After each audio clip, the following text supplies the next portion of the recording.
kind of. Not as tall as him, but... Welcome to the madness, Connie. Or Liz, rather, I should say. Yeah, Connie be here in a moment. That's fine.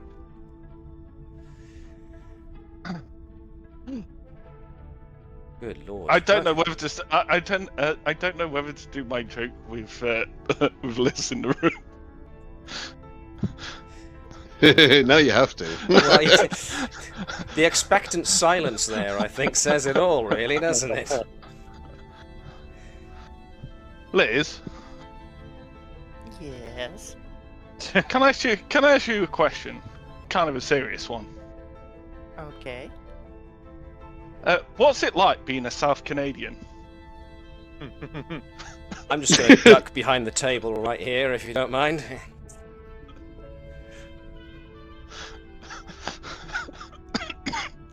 I think the stony silence says everything you need to hear, Dave. Oh. Pack up your shit, you're done. I'm gonna do this to my other American friends. Well, you say Seems like friends, a really... I'm not sure they're going to be friends for much longer. Probably not, no. Let's just say, I enjoyed the failed parade that the. Oh, God.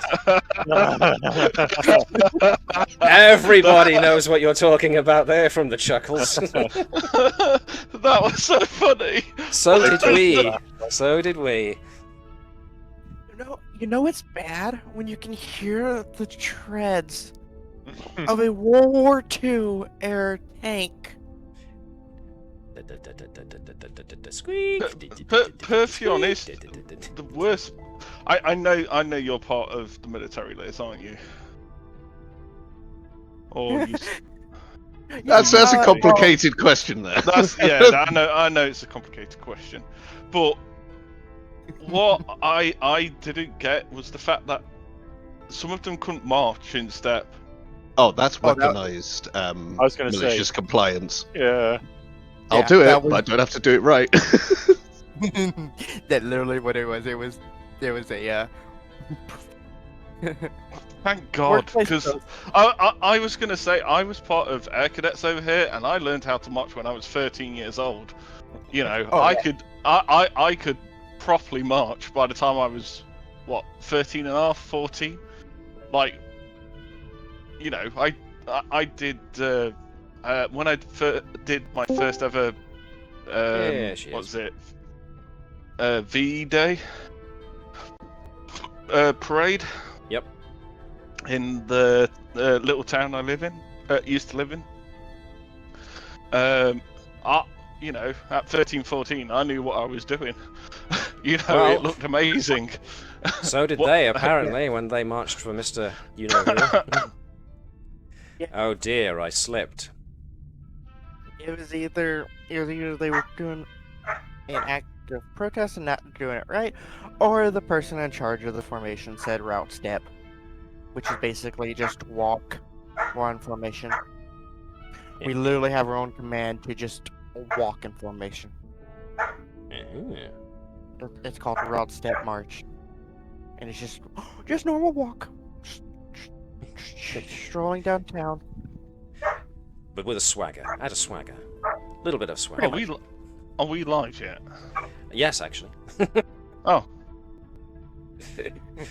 I just thought I'd let the conversation keep going and see where you stopped, you know. Besides, it's far too entertaining. Hello, YouTube and Twitch. Can I say hello to my mum? You can say hello to your mother if you really, really Hi, want Mum. to. Hi, Mum. Love you. Now you just gotta get them to watch the YouTube video. Yeah. Hey, Mum. Yes, there's an apology video inbound about that. Can you watch the first 5 minutes of this YouTube video, please? Why? Just do it. I mean, it's got nothing at all to do with Star Trek, but it's a fun 5 minutes. For us, at least. Yeah. We have a laugh. Okay, I don't think my mum's into Star Trek. I know my dad is, because he's the one who, sat me down every weekday. Connie Watching it. says, mic issues, bear with. Okie dokie, no problem. Watching it on BBC Two at I think 7 o'clock. Aha. With my dad. Speak of the devil and she shall appear. Or at the very least, her Discord will sign on. Still mic issues, okay. Dice! Yay! Shinny. It's close enough to shiny. See, my pedantry was immediate and automatic there. I would apologize if I had any control over it. I am a dice goblin. Nothing wrong with being a dice goblin. Nothing at all. I think I've got about maybe 200 D6s. Was that all? Yeah, that was when I was doing my Warhammer. You are not trying hard enough. Well, I was with someone, and they stopped me. Oh, they stopped you. All right, okay. They stopped no more me dice for you, and that's when the relationship ended. It's like we want two different things out of this relationship. I wanted dice. It wasn't immediate. I asked her to stay, but I rolled a d20. She went. I rolled a critical one. Wait, yeah, no, I am such a dice goblin. I have dice from 2 different games, like the actual dice for those games. And? That I actually use for the games. It's fun. Of course it's fun. It's dice. You get to roll dice. What in the... Who doesn't love dice? You know what? I'm starting to get a little heated over this. Let me rein that back a bit. Oof. I have the dice for the Fantasy Flight Star Wars games, and then the dice set for the Avatar. I have some brass dice. I know that sounds weird, but I do have some brass dice. Just don't say it too quickly. No, I totally understand. Not having physical dice is one thing, but that's kind of why I prefer virtual tabletops in many ways. They let us communicate over distances, and of course being able to see whether or not someone actually cheated and cheat rolled a dice is more difficult when you're separated by a couple of 100 miles. So. And most importantly, it can do all the adding and subtracting for you. And that's the main bit about it. Yes. That's the best bit. Less thinking. That's why I have it. I do cheat with my dice. Virtually. Uh-huh. Yeah, anytime I roll a 20 I got a this dice game. cam. I even have a little dice cam set up. Oh. I need okay. to sort that out. All right then. A little dice rolling, Matt. Fantastic. Okay. We're really kind of just waiting to see whether or not Connie's microphone gets its act together. So, well, shoot the shit just a little bit longer. Yeah, last night was the first use of the dice cam. I'm in a game that they're like, yeah, you can roll physical dice. So me and another person have dice cam set up. Dice cam. I would have tried setting up a cat cam, but they don't stand still long enough. Just find a sunspot, and then there you go. Not recently. Oh. Remembering that my 2 cats are jet black and very, very furry. So they've discovered with the current heat wave we're having, which I know once again is comical when compared to other folks having actual, heat. But even my 2 have decided, you know what? Nah, I don't like the sun at this moment. Crept off to a darkened corner. Yeah, I am so glad it's cool. I am so glad it's cooled down. My flat yesterday and the day before and the day before that were all at Thursday it was 28. Go on, make Liz laugh. Keep going. It'll make Liz laugh. I guarantee it. Thursday it was 28. Friday it was 29. Yesterday it was 31, which is, I don't know. I think it's something like. Hold on, I'm gonna have to have a look now. I mean, the thing is as well that the infrastructure in this country just isn't designed for hot weather at all. Really isn't. And the humidity. The humidity. It's so heavy. It's not just like dry heat. So that's what makes it sort of particularly insufferable. Yep. Yeah, we don't have humidity so much as air soup. Once again, Liz, tell us how it is at your end of things. Put us to shame. Well,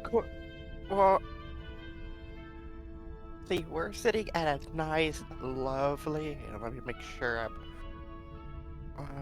Let's see. All right, just to point out, it was all right, Liz. It was in my apartment. It was 82 degrees Fahrenheit. Yeah. On Thursday.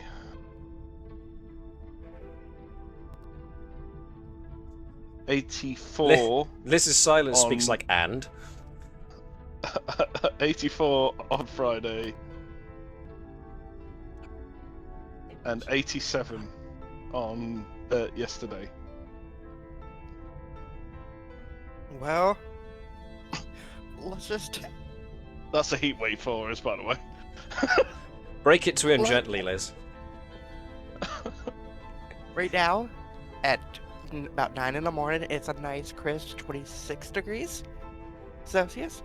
But by 1 o'clock, it's gonna start getting up to 35. How do you? Okay, thanks. How do you function? I barely function at like 29, 30. This is why America has invented AC. Yes. Yeah, I was gonna say, my flat's still cooling down from yesterday at the moment, so. Hello. Hey, here she is. Hey. Hello. Finally. I honestly believe if we did not have AC, Americans would be complaining non-stop. And they get even more aggressive with their nuclear weapon program. Oh, whoops! Sorry, didn't mean to say that. Because Oh, no, totally did.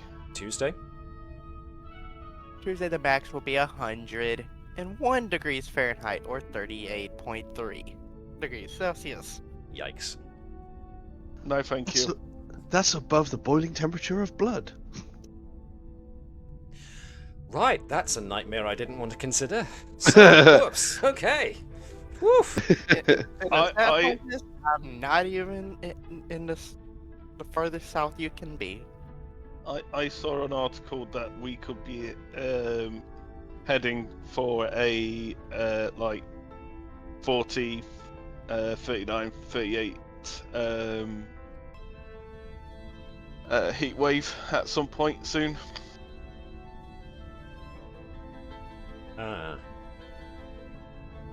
Yeah, I'm going to put that as an apocalypse scenario and just put that one to the back of my mind. Because right now, since we now have a Connie, would be a great time to do something a bit more optimistic. Like Star Trek. What do you think, gang? Go on then. Okay. Yeah. Just because it's you guys. Right then, I'm going to quickly switch us over to the intro video and we'll be back within a couple of moments. Excuse us, guys, we'll be back shortly.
Okay. Hello, hello, folks, and welcome along to the continuing adventures of the USS Combs. I am MJ the GM, and I will be your games master for the next couple of hours. And with me are the crew of the USS Combs. First off, I want to apologise profusely to those who were trying to tune in last time on YouTube to the first session of this, our 30th episode, and didn't find it on the YouTube channel. That's because I was a silly boy and forgot to tick the button, the checkbox that said please record this as well as stream it. So, my bad. Very, very sorry about that. I will try and pay more attention next time. However, speaking about paying more attention, we have, of course, somebody's video to plug.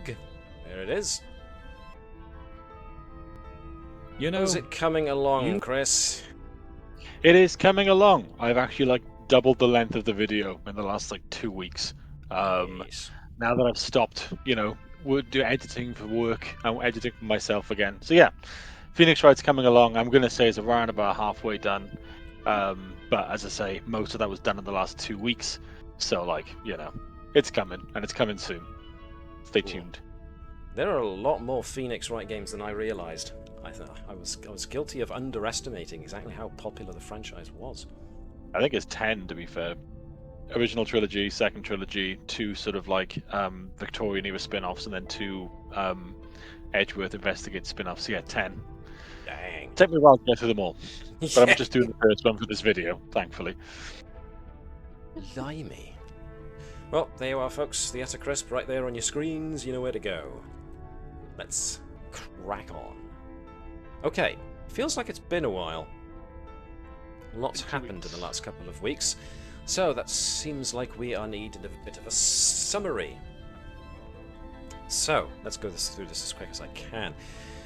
USS Combs, whilst on leave in the Hefner Bay system, found themselves sharing shore leave, or at least in orbit, with a Klingon battle cruiser, which was a bit awkward given that the Federation and the Klingons are currently in a major conflict. But it turns out that that Klingon battle cruiser had been near something that was trailing, Tetrion radiation. And so the crew, being very curious, keen types, tried following this trail to try and discover what it was that the Klingon cruiser had picked up and where they picked it up from. The Klingon cruiser was apparently very keen that they not discover the truth about that, and so raced them to the edge of the system, where they found an anomaly, almost like a black hole, with a ring of starship debris around it. Turns out that the occupants of this Klingon battle cruiser weren't actually Klingons. They were Orions, who had lost their ship in this conflict with the Klingons on the battle cruiser, but had boarded said cruiser, and were trying to get it repaired at Hefner Bay, perhaps? Who knows? Those dang pirates. Nevertheless, in the ensuing conflict, or at the very least trying to stop them getting rid of the evidence, the Combs and the occupants of the Klingon cruiser got ensnared by the gravitational energies of this black hole-like anomaly at the edge of the Hefner Bay system. And this anomaly has been spreading its gravitational footprint in the area quite dramatically, as it started to destabilize the orbits of a pair of moons in orbit of the 7th planet of the Hefner Bay system, which, unfortunately, is occupied, and a catastrophic extinction-level event is about to occur as the moons are essentially careening out of orbit thanks to the gravitational waves coming off of this anomaly.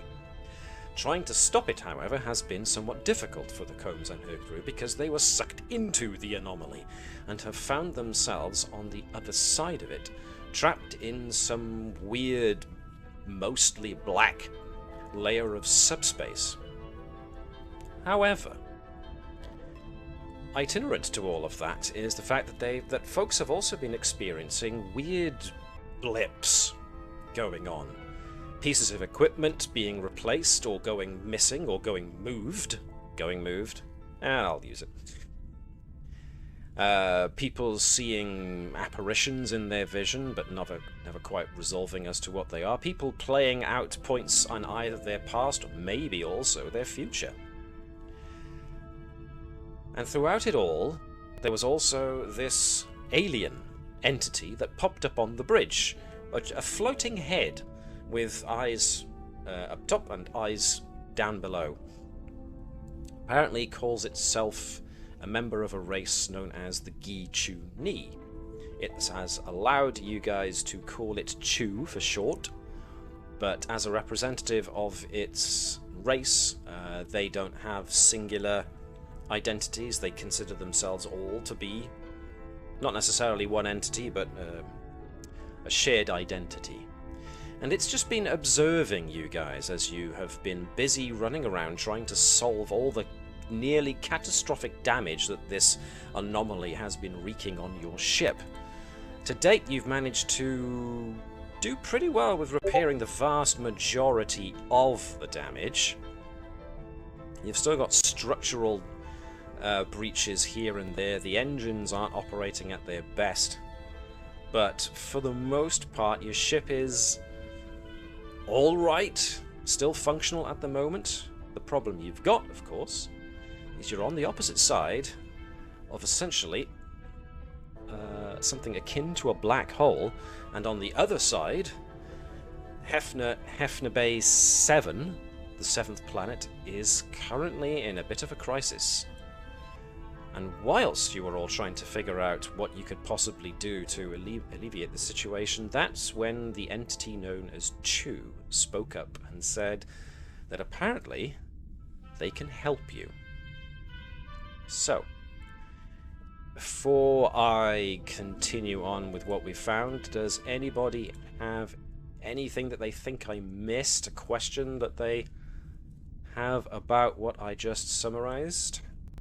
Did we manage to get the Orion that's roaming around in the Jeffries tube? Last time the Orions made a last-ditch attempt to try and seize the bridge.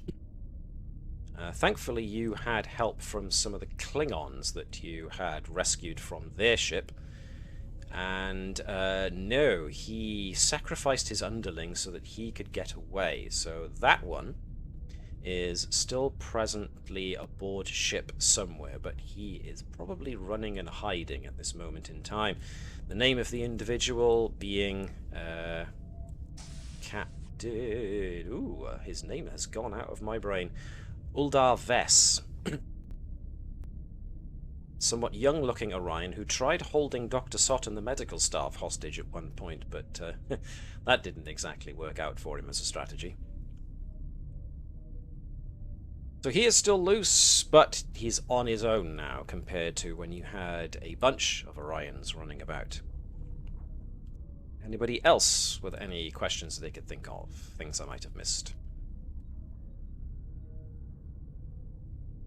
Alrighty.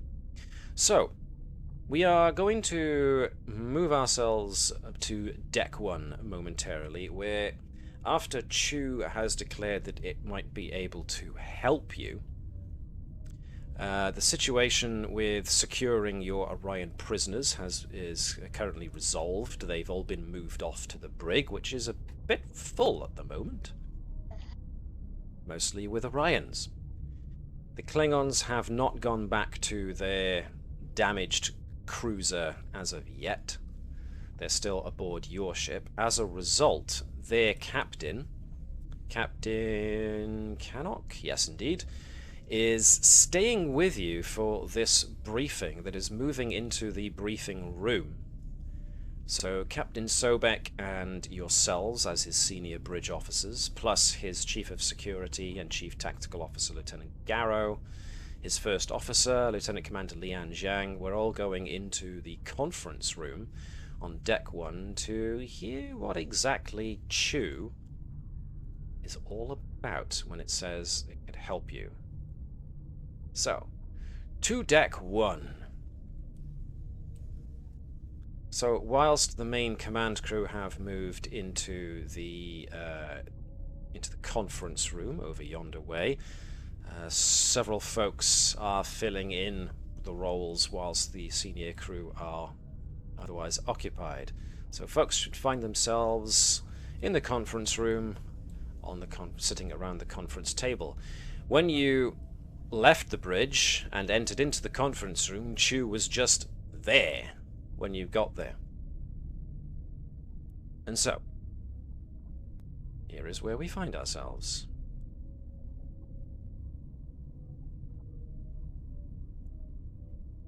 As he sits down, Captain Sobek waits for everybody to arrange themselves accordingly and then indicates towards Chew.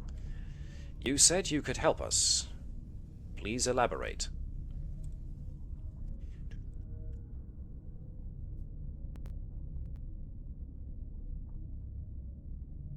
My people exist in a dimensional state that is beyond what we have observed as your current state of perception, particularly when it comes to the perception you hold about time.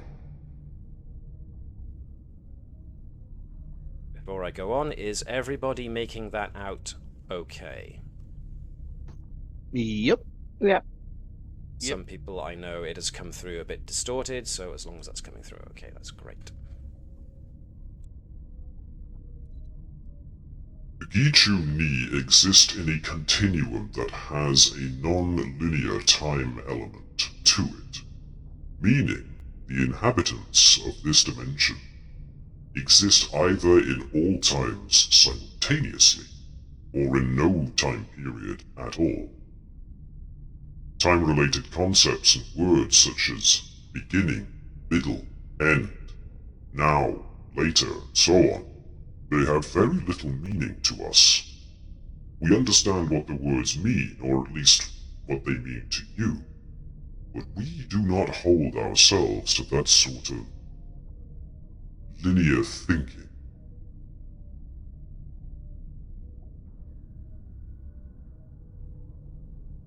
Yan Zhang pops in her opinion at this present moment in time. So, that means you guys can what? See the future, see the past? Well, yes and no. Past, present, and future is all the same to the Gichu Ni. We are able to focus on an individual or an event and see the entirety of that event, from the moments that set up the event to the farthest ramifications of that event happening. We can even observe alternate dimensions and parallel timelines where the event might have come out slightly differently.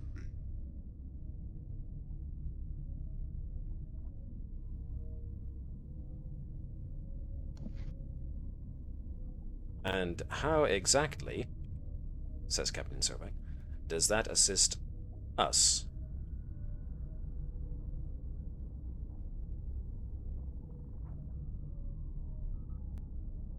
We have been observing you this entire time that you have been engaged in solving the mystery of what has been happening in your home system.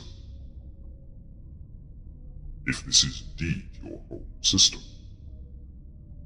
We are very much like yourselves, explorers, scientists, although we do so from the familiarity of our home dimension. This one. The aperture that you came through. We have used it numerous other times to view other places.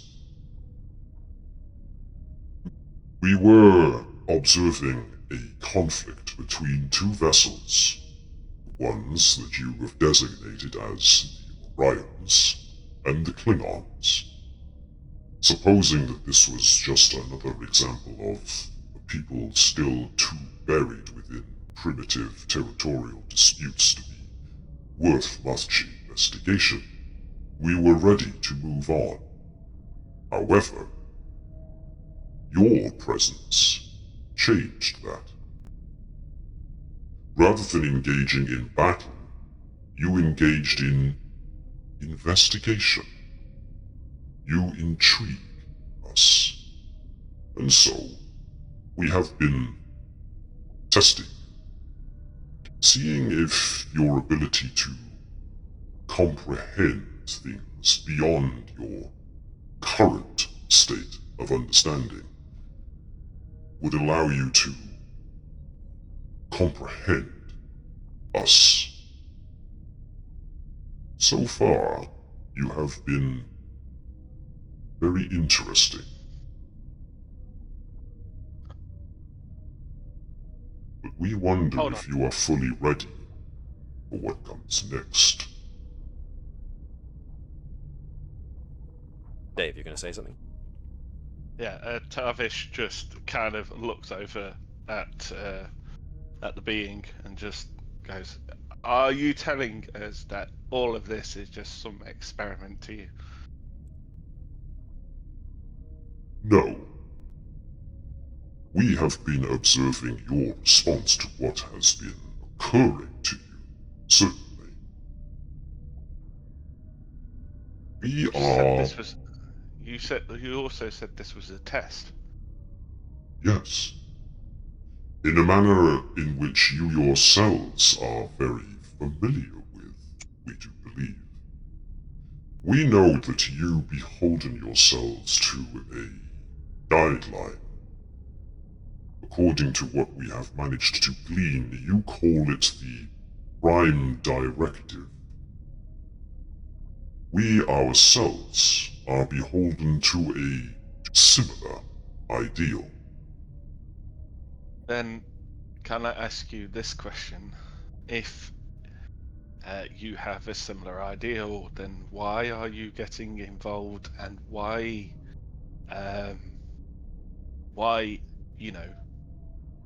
make yourself present in our presence? Because there is potential in you. We see this. But one final step remains as to whether or not you are truly ready for what it would mean to liaise with us as equals.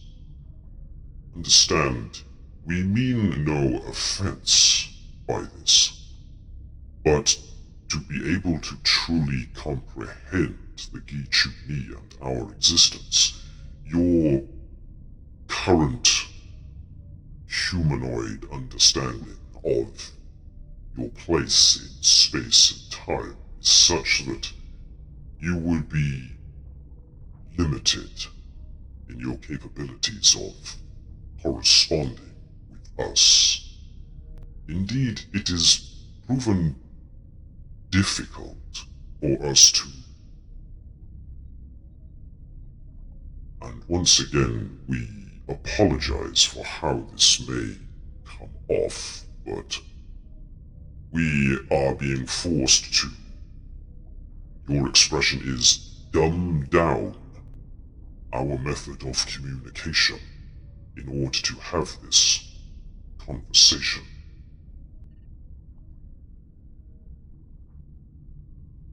You have potential. Go on, Dave.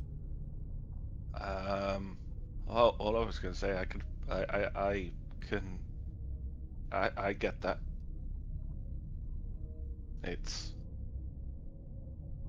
It's like, as a human analogy, it's like one of us meeting a prehistoric human and trying to have a conversation with them.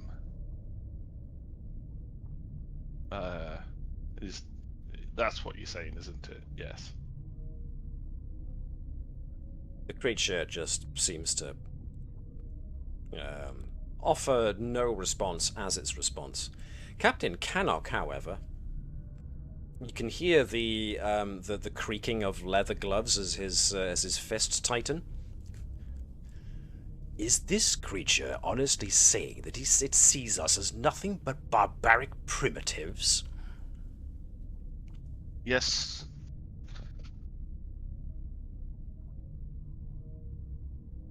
I believe so. I could almost be insulted. To him, we are just children. We are infants. We are babies. But a Playing baby around. level planets with weaponry? I don't think so. Yes, but we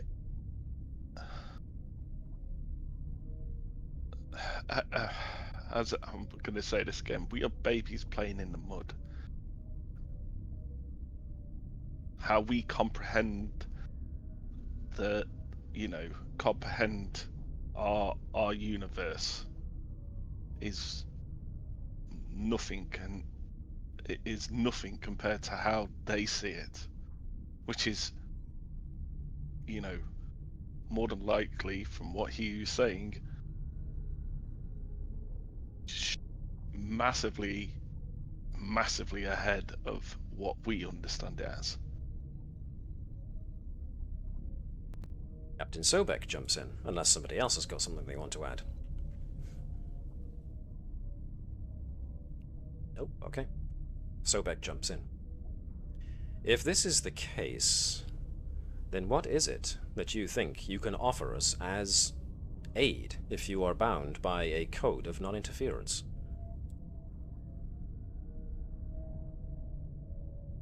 We would offer you encouragement to see if you can make the next necessary step to see your way out of the situation that you currently find yourselves in.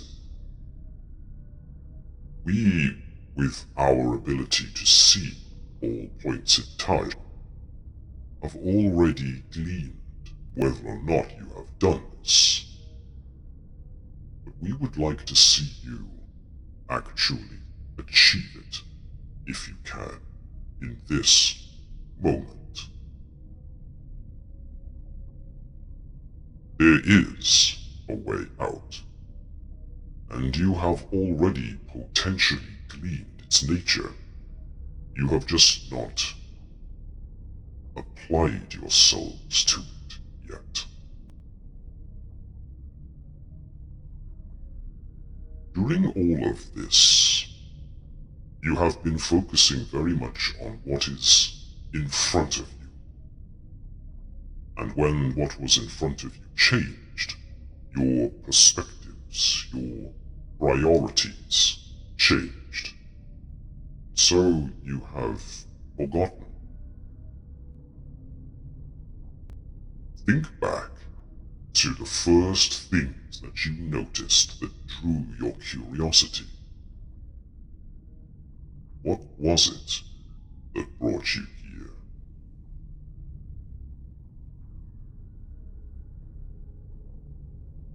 Jew seems to actually be trying to get you to answer that question.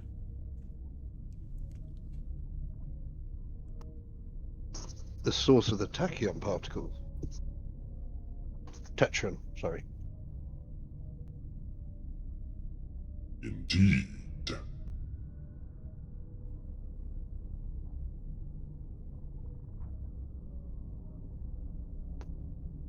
Is that the way that we will be able to correct the gravitational problems experienced by the moons and potentially save these planets in this system? Annoyingly, Chu doesn't answer.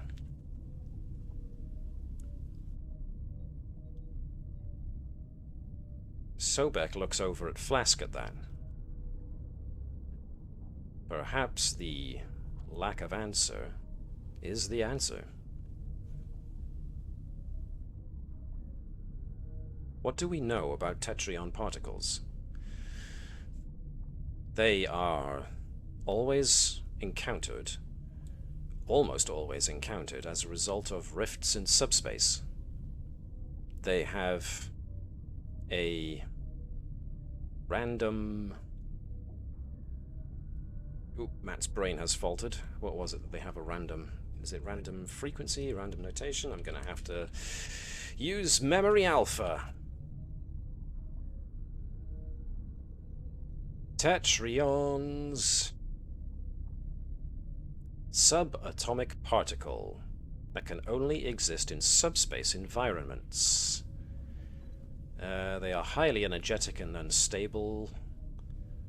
Can be occurred by both natural and artificial means. They have a random momentum, and as such cannot be easily tracked by sensors.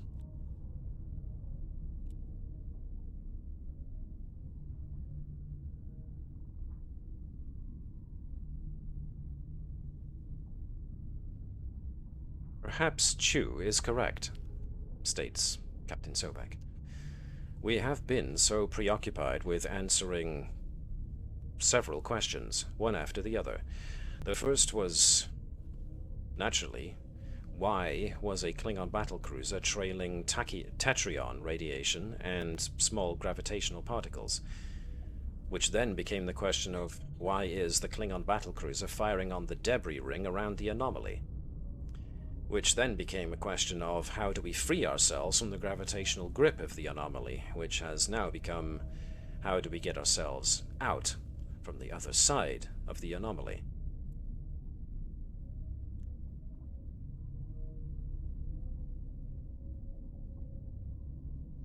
Our whole notion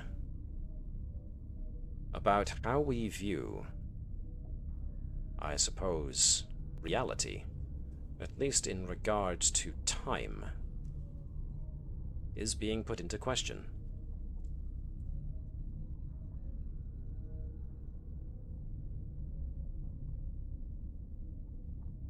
The fact that this Chu entity is not responding to any of our direct questions, in some cases, suggests that this is something we are meant to come to by ourselves. Or it doesn't know anything and it's a spectacular bluff. That is also entirely possible.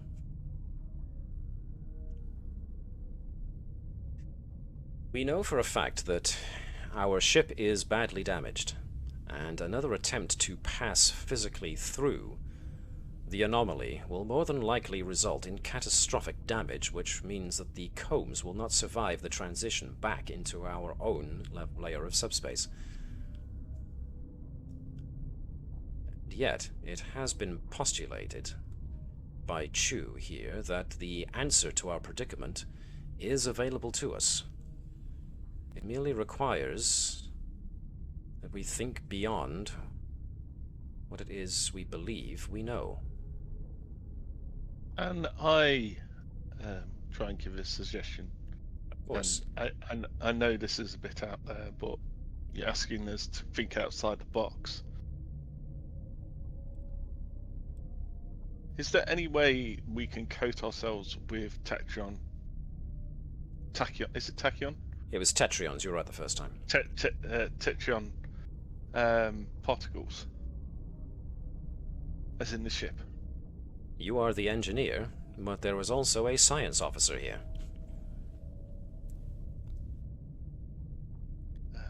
We should probably do an experiment then, and see how much power it would take to do something like that. Do you think that would give us a protective coating to get through? What kind of paintbrush do we need for that? It's a rolling pin. Rolling pin. What we can do, I mean, is like putting a layer on to protect us from the thing. Let's do it on a. We can do it on a probe. We can try that and see how that passes through. How many probes do we have? You have probes. You have probes. You've only sacrificed one so far, I believe, in piloting that through the anomaly. Flesk. Yep. as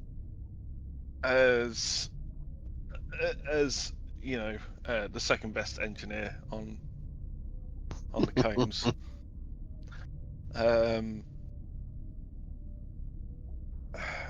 Can you come up with any other ideas about keeping the ship together when we pass through? No other ideas, and I think sending a probe as a test is a good one. But I would really want to be focusing my efforts in further repairs to the ship, just in case. Yes, I think that's... Yeah, I think at least repairing the ship to a point of where we're going to be able to get through, or at least limp through, without too much more damage. Well, speaks up Zhang, Commander Zhang at this point. We do have one slight problem in that regard. The moons of Hefner VII, they're about to crash into the planet and cause an extinction-level event. If we spend too much time fixing the ship, we're taking more time away from being able to stop what's going on over there. That's our deadline. Are you sure that's our deadline, though? Are we sure, interjects Captain Sobek, that there is a deadline at all? Exactly. How do we know that when we go through this, when we go back through, that we're going to come out at the time we came in at? Okay, replies Zhang. I mean, she kind of gestures over to Gurkow, who's sitting directly to her right. You would be the better one to answer that question, but my counter to that would be we were getting real-time data coming back from the probe we shot through the anomaly, seeing that stuff was happening in what we comprehend as real-time.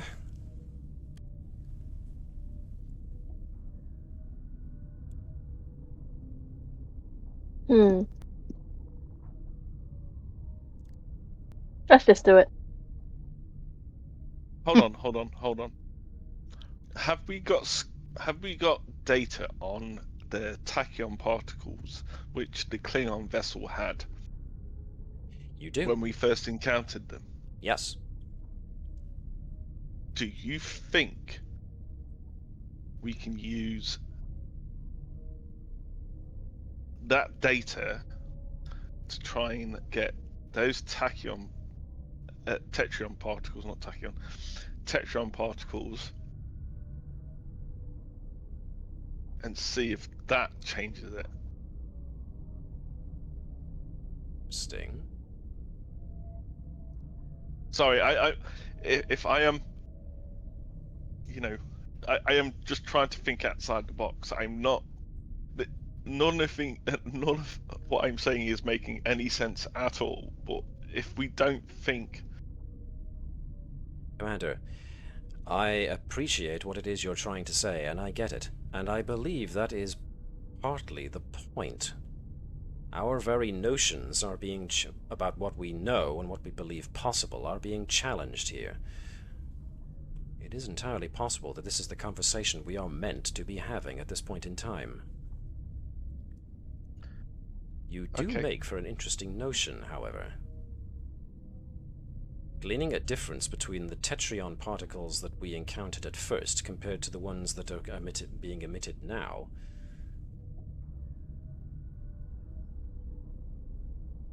Number of times we have made this slip between tachyon and tetrion. Linguistically, they are so similar that the trip-up is understandable. However, it does bring something to mind. Tachyons are also available to us. As Captain Sobek then turns around and looks at Captain Cannock. Cannock just looks back with an expression of, what? Why are people looking at me? Would anybody like to try and divine a reason as to why Captain Sobek thinks this? Is it the stealth cloaking device on the Klingon ship? Go on. Is he suggesting we either use the Klingon ship or harvest the cloaking device to make the modifications we need to try and sail through the portal or aperture? Excuse me. With less regard for linear time. Ah, now that's you see, you came to that by yourself there. Interesting. Expand, if you can. Oh, see if I can remember my Star Trek lore. I am here to answer questions if you want. If you need to be reminded about what it is your characters might know. Yeah, I'm going to need to be reminded. I can't remember. Tachyon particles are what's almost always emitted by a cloaked ship, because they're doing it to bend light, but tachyons are known to be an after effect of time-related shenanigans, as well as chronotons and other such things. I've got it.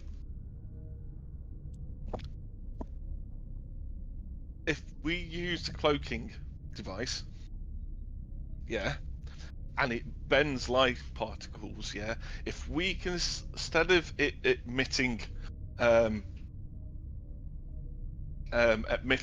tachyon particles, we can have it emitting tetryon particles, so it will distort time.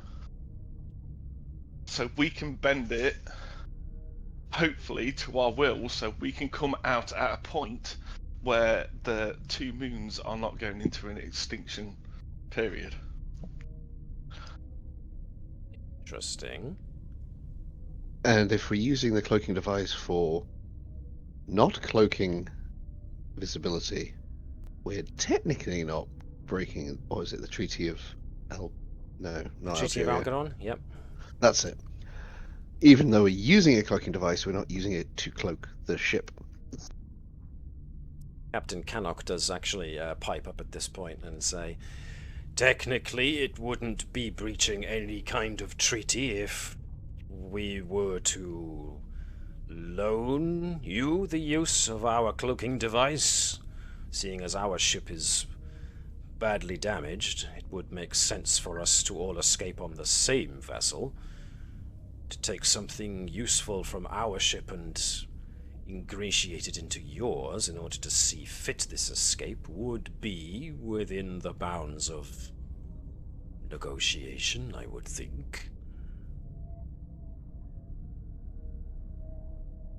Okay. My only additional concern is we have a saboteur loose on this ship whilst we're trying to do all this. One Orion. And he was a One. coward and fled. He's no doubt hiding in a corner somewhere, afraid for his life. And well, he should be. And whilst he's still loose, he's been a very capable saboteur. Alright. I can do a few things. First of all, I have no problem making it a lot harder for him to hack our systems. But that has to come at probably our security teams doing a sweep of each deck, or doing a sweeping at least a couple of decks at a time until we find him. Can we help? Oh, sorry. Hi. Can we, once we identify the location of the Orion, just create a sandbox environment for him to think he's messing with our systems, and just to distract him for a bit and keep him happy while we secure the security team on him? Stick him in daycare for a bit. Exactly. I could probably hook myself up to the computer and let Nihilo mess around with him for a little bit. We would need your and Nilil's mental acuity to assist us with what is going to happen soon in regards to getting through this aperture and saving Hefner VII. Therefore, I would not want to utilize too much of our time trying to seek this one last Orion saboteur. However, his ability to do damage is a concern. Then, go on. Then doing a sweep. If he does hack into any system, then it's just damage control. Lieutenant Garrow at this point goes, "Great. My people are quite bruised and battered around, but we'll do our best." And at which point, since it was just pointed out to me, Captain Cannock speaks up and goes, "Well, I have more than enough warriors to assist with this. We will find him. If your people start from below, my people start from above, we can close the net around this Patach and we can capture him." I like the sound of this. Right then. And I pity him if the Klingons find him first. Exactly. Captain, was it Captain Cannock? Cannock? Captain Cannock. Have you got any of your people who are familiar engineers, basically? I have one lieutenant remaining who is a capable engineer, yes. May I borrow your lieutenant, please? Well, you'll almost certainly need them if you're going to try and extract our cloaking device and attach it into your... Well... He just looks around at how shiny everything is. That was my thinking. Integration is going to be interesting. All right. So then, so far we have the startings of a plan. Anything else anybody would like to add? Any thoughts? Getting Gurkal to have a look at the data we have on the Tetrion particles which the Klingons had on their ship. Or maybe doing experiments to see what actually happens when we coat. Actually, yeah. When we coat.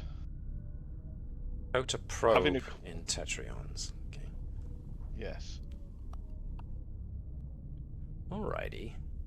Alrighty. Okay. So it seems we have a few plans to go with. Anybody want to venture something else? Any additional steps that would like to be taken, or entirely different ones? No, Monet is just ready for her to be able to Leroy Jenkins this thing. Well, let's hope you don't just decide to get up and just charge in before everybody's ready, but... Indeed. Leroy Jenkins.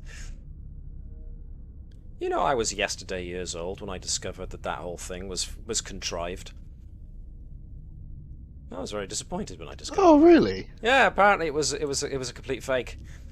They were doing it as like a machinima setup thing. They were ready to do that video. So the whole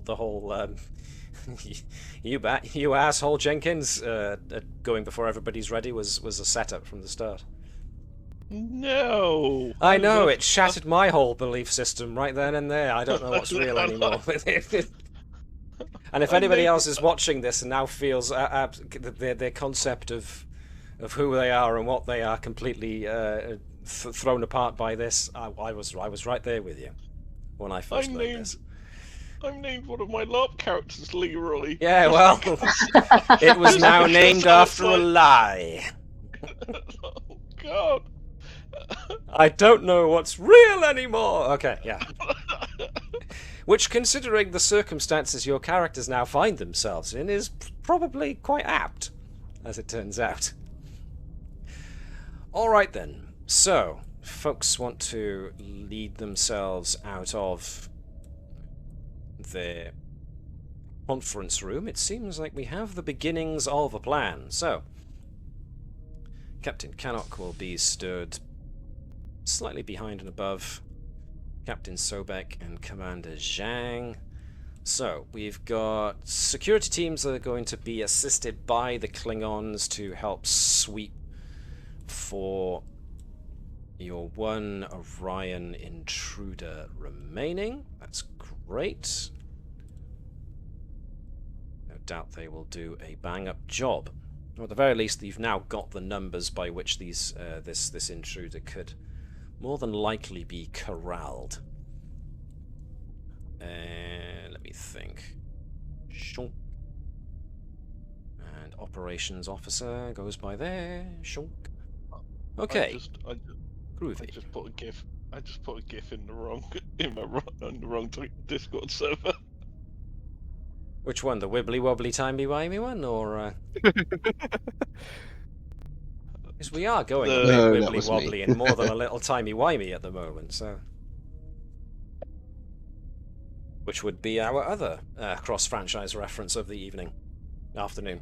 See, even my concept of time is now messed up. Okay. Be right back. No problem, Chris. Thank you. So, what have we got? Okay, first things first. Security teams. Well, they are all not necessarily characters that you are controlling right now, but I like the plan, so I'm going to say that it just takes time for them to implement, which at least gives you guys the ability to focus on other things whilst your one remaining saboteur is being hunted down. So, overall, what was one of the first things that you wanted doing? Was it this test with a probe? Yeah, let's do the test with the probe first. Right, so the test with the probe was to try and coat it in tachyons, or tetrions rather. See, I keep making the mistake too. Coat it in tetrions and see if you can guide it safely through the aperture? Yeah. Okay. Okie dokie. Let's think then. Tetrions are rather difficult to get a hold on because they have random momentum. But you have altered your sensors since to try and track these very hard to track thingamajiggums. And it's mostly the radiation that comes off of tetrions that you're more than likely going to want. So, which characters here have got any kind of knowledge base whatsoever in wonky subspace particles that emit radiation? Let's go for the science guys first. Let's see. You see, this is one of those situations, I feel, where Gurkow's god focus actually doesn't help. Because tetrions have random momentum, and therefore probabilities become somewhat askew. But what about my interest in Dabo, and what if I did the reading on these funky Interest particles? in Dabo. See, that brings into question how random a Dabo table's results actually are. Especially because we know how often Ferengi seem to win back their winnings after they let somebody win for long enough. So that suggests more to me that Gurko knows how to play the players. She's like, I know what Ferengi are like. There's every likelihood that you are letting me win for the moment, but if I pull this out of my bag of tricks, it'll reset your expectations, which means that you have to... And it goes on like that. It's more about... Maybe Dabo is more about reading the people. Like poker, to me, has often seemed like, as much as it can be card counting, it's as much trying to read the people that you're playing against. So I'm not saying that Gurkow's ability to dabble in Dabo is necessarily restricted to just reading someone's personality. There would be the smarts of being able to count the cards, as it were. Would that apply And we're trying to deal with subspace particles that have random momentum. Well, gambling, I suppose. A certain amount of gambling. I'll let that through, then. I'll let that through. Oh. Bit of a gamble, because it's basically going to be Gurkau gambling with which levels of Tetryon radiation you're going to be going with, which particles you think will work best. But it's not just Gurkau that's going to be working on this. I'm going to need other folks too. Lian Zhang has subspace physics. Ooh, does she? She does, you know. Ah. Good God, she doesn't just fly the ship. Subspace physics, okay. What do you mean? She doesn't even fly the ship. Well, no, it's probably why she's so angry all the time. I get to fly the ship! What is my purpose here anymore? Apparently it's paperwork!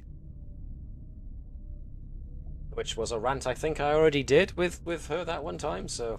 Yeah. Yeah, or she's blaming Hopkins for leaving her. Yep.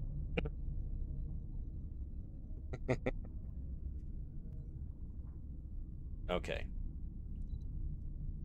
Right then. Okay then. So if we think, so Gurkau and Zhang getting in on this action then?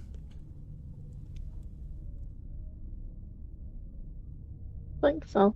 Gonna need possibly someone else, unless, because you've only got 2 momentum, so it could be just these two working on it to start with and see what we get. If you want to add someone else, it's going to be momentum, so what would you prefer to do? Guys, just roll well and build up our momentum. Okay. Seeing as Zhang used to be the Helm Officer, why doesn't Liz take control of Lian Zhang for the moment? If we're going with how to coat a probe in particles, then I guess it's gonna be reason and science, or reason and engineering. So with Zhang, she's actually got a decent science score. Guilty of underestimating our former Helms officer. And of course, with Gurkau, it's going to be reason and science as well, so whomever wants to take the lead.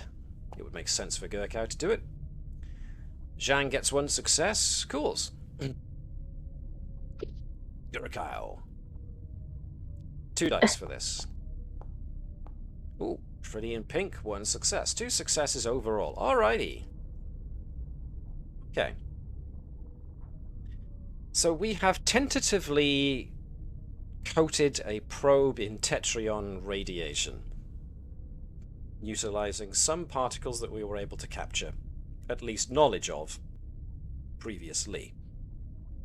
So what we need to do now is a little bit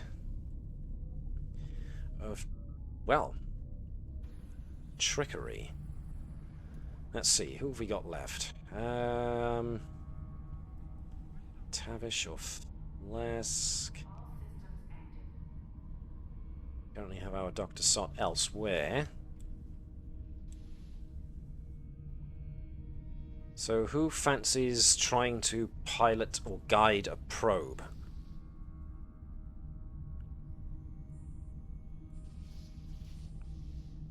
It's not going to be Bonnet, essentially. Ooh. Or could help Bonnet, even. I am not going to be any help there with 1 con. 1 con. Tavish used to have better con, but she's focused more on her engineering stuff, so on command, I should say, so... Spadaboop, spadaboop.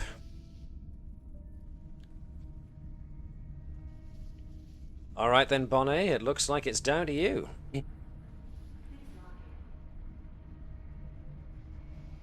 Right. Right, I'm not going to give a difficulty, I'm going to see how many successes you actually pick up as a measure of how well this goes. So, it seems that it's all down to Bonnet now to guide this probe, saturated as it has now become to a certain degree with random momentum particles. So let's see how you pilot this thing. And it's control, not daring, right? And it'll be control, not daring, yes, because you're trying to do Oh, this good. in a controlled fashion. Oh, now 2 successes. Very interesting, very good, very good. Alright, for that, I'll give you a momentum. Alright, so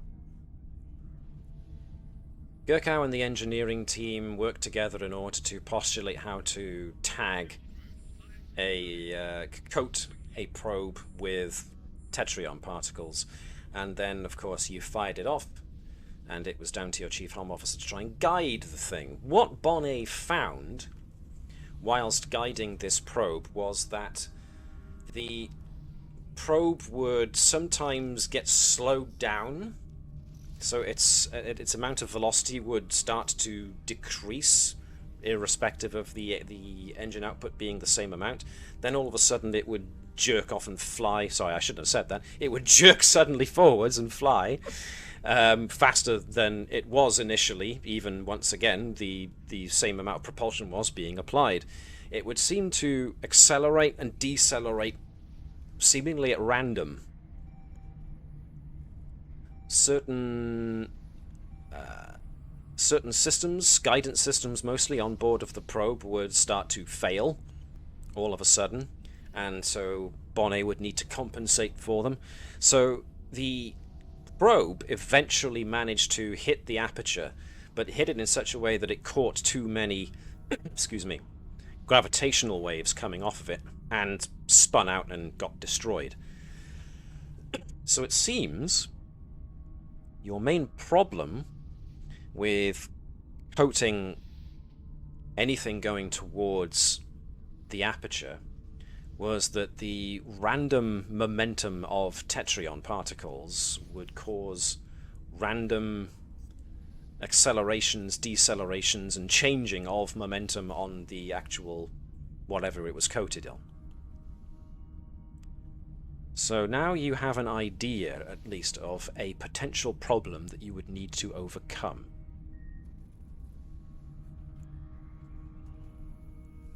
So, any thoughts on how you would like to do that?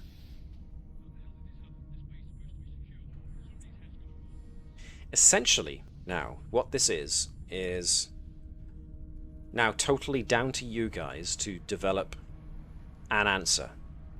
There is no right or wrong answer to this.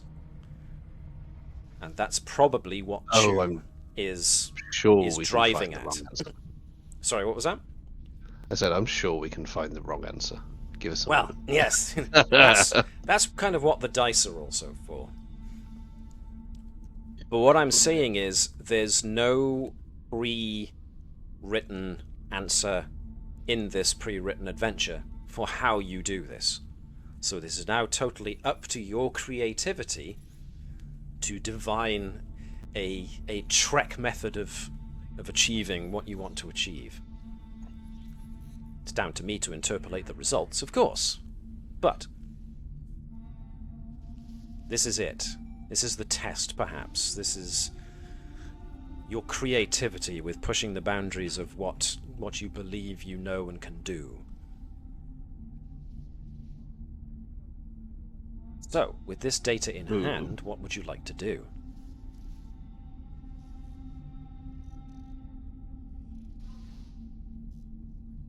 Sorry, how did the test go again? Essentially, the random momentum of Tetrions made it so that the probe that was saturated in Tetrion radiation was experiencing essentially random momentum as well. First it would slow down, then it would speed up, then it would get jinked off to one side, that kind of thing. So if you're going to be coating your own ship in Tetrion radiation and or particles, you're more than likely going to be experiencing the same difficulty. So you're going to need some way of compensating for that. Perhaps. Unless we don't have it perpetually present, and we just pulse it. Leaving it off right up until the point we need to switch it on, so it's only a blip of random momentum, and hope it's not in a direction we don't want it, or in a vector we don't want it. Yeah, that could work. Okay. And that's the only idea I've got for that, other than traveling at high enough speed towards it, then switching it on and hoping. And I don't think that's much better. I mean, that sounds a lot better than my. I think that's closer to the wrong answer, but it No, also that would work. sounds like the right answer. If it's a thing about turning off, sorry. Would it be feasible? Would it be more or less feasible to apply anti-tetrions? The thing. Interesting. Anti-time. Well, it wouldn't necessarily be anti-time, would it? If we're looking at anti-tachyons or anti-chronotons, then yes, that would be anti-time. But we're looking at particles that come out of subspace and have random momentum.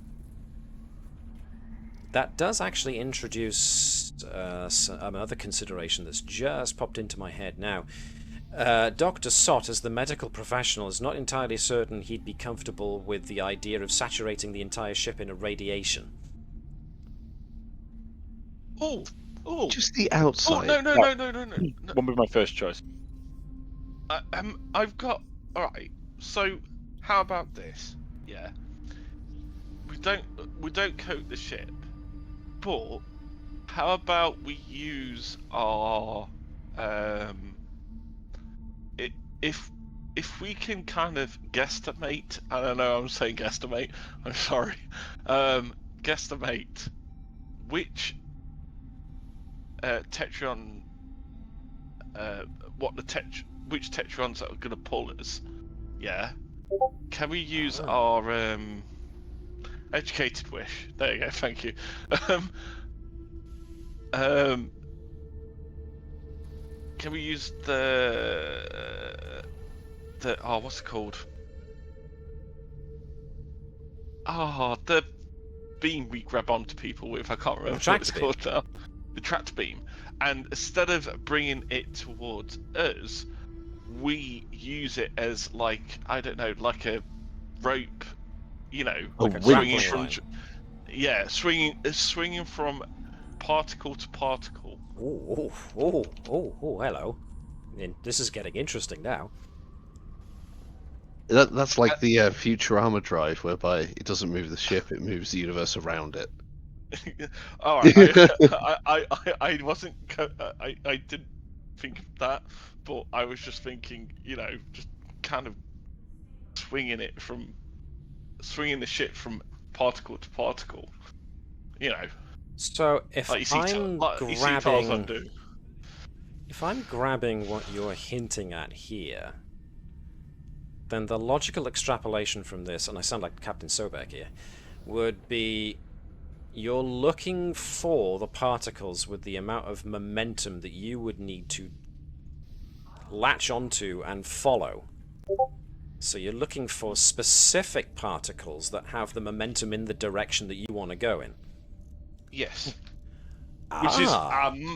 Which, perfectly honest, is a massive calculation. Yeah, it is.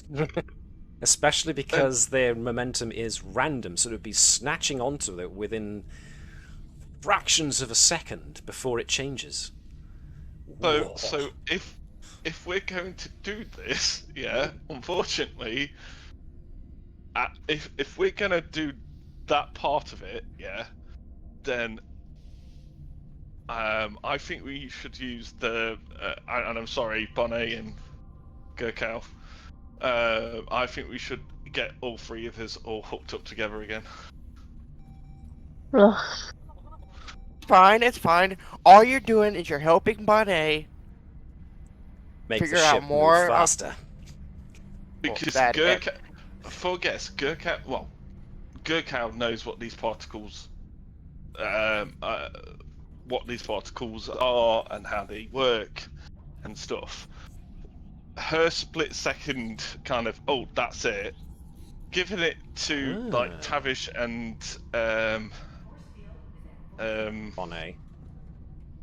and Bonnet But you know, it's very focused on artificial intelligence systems. So you're just feeding into it. and having I keep on wanting to say Nilao. It's not Nilao. It's Nilil. Nilil. Yeah, Nilil. And if we got to make that split-second decision, Nilil.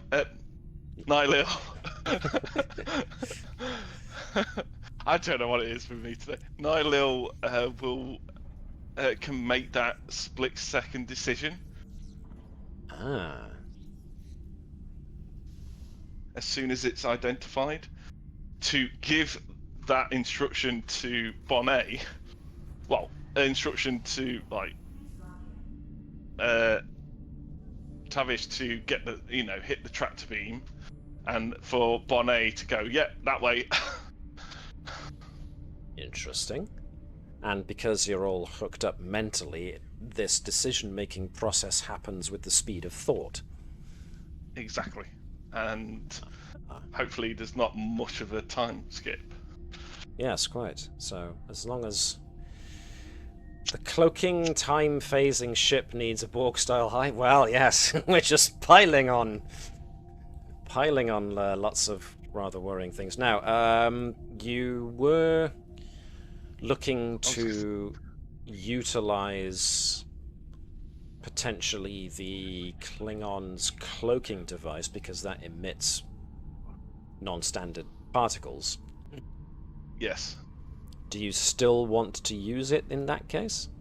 I still think we need to use it, yes.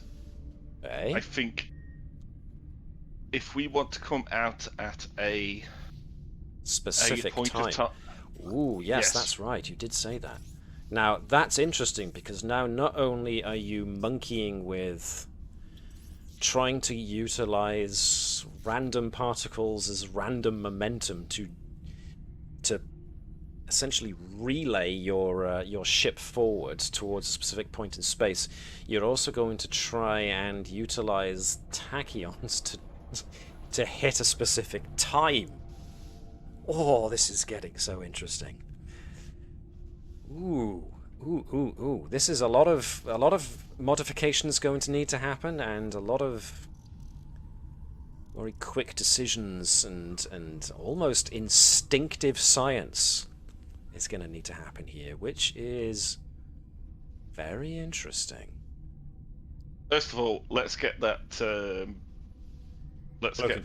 cloaking device off. Yes, the Klingon yes, ship. because you're going to be trying to integrate tried and tested and probably very well used Klingon technology into a very, very new breed of Starfleet ship. So, all the best with that. So. Oh yeah, how was the spore drive coming along? Yes. Well, sadly, that's some ways away at the moment, isn't it? It is, yes. Or I would have suggested spore drive. However, that's not to discount elements of what you managed to rudely put together for a bodge job spore drive the last time. Perfectly honest, yeah. This may like kind of. I may integrate this into our spore drive, the one I'm developing. So we're not only looking at the possibility of emerging at any point in space. You want to emerge at any point in space and time? Well, we have to arrive at some time. He just wants to select what time. It's. I'm looking at Liz's like GIF there in Discord. Can you say Department of Temporal Investigations? Anyway. Oh. No, carry on. Go right ahead. I'm interested now. If I wasn't before, I really am now. No, I was thinking more of the Tetrion stuff. Yeah. And not the cloaking, because we're not going to have access to a cloaking device. So it's more of the Tetrion stuff and being able to get into places which are, using the spore drive as a thing to, maybe also, it not just doing one thing, it doing another thing as well. So adding to its capabilities. I see. Yeah. Okay. Well, that's a thought for potentially a different point in period in time. So for now, we will shelve that as an extra mad scientist idea to bolt on to our previous mad scientist idea. Oh, mad scientist! I'm a mad engineer. Well, exactly. And we'll put a pin in that for when we come back to personal projects. But for the moment, as far as what is going to happen soon,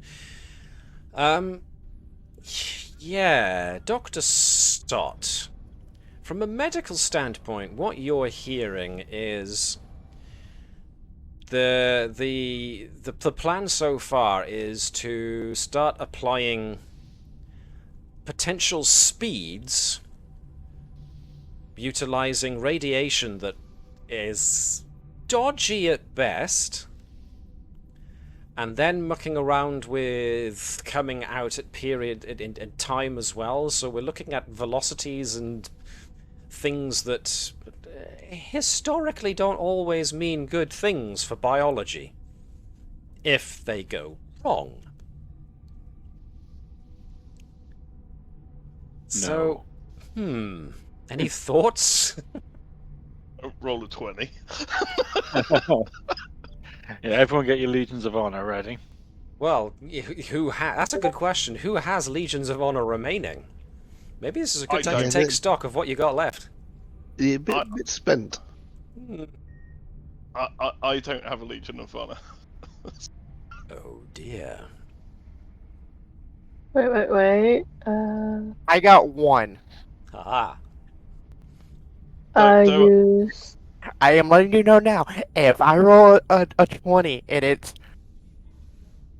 a funnier thing to have a complication happen, yeah. I will let it. You are one of those people. Because... Yes, I always love those people. They make me chuckle. No, it's good. Yep, I think there's often the great debate on TTRPGs, tabletop role-playing games, that the failures are more interesting than the monumental successes. I swing both ways personally, but yes, let's us. We've been given fair warning then. If it's funny, we're gonna do it. Gotcha. It doesn't matter to me. That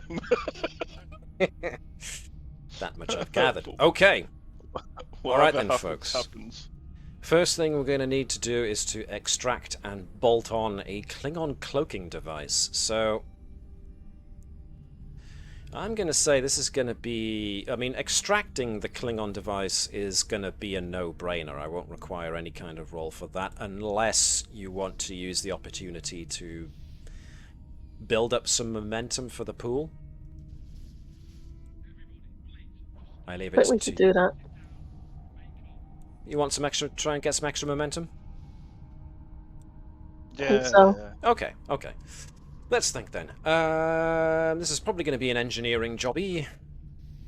Although anybody who knows anything about cloaking device technology would be handy, which suggests you'd probably get some help from a Klingon engineer, which would make the difficulty a bit lower as a result. So let's go with...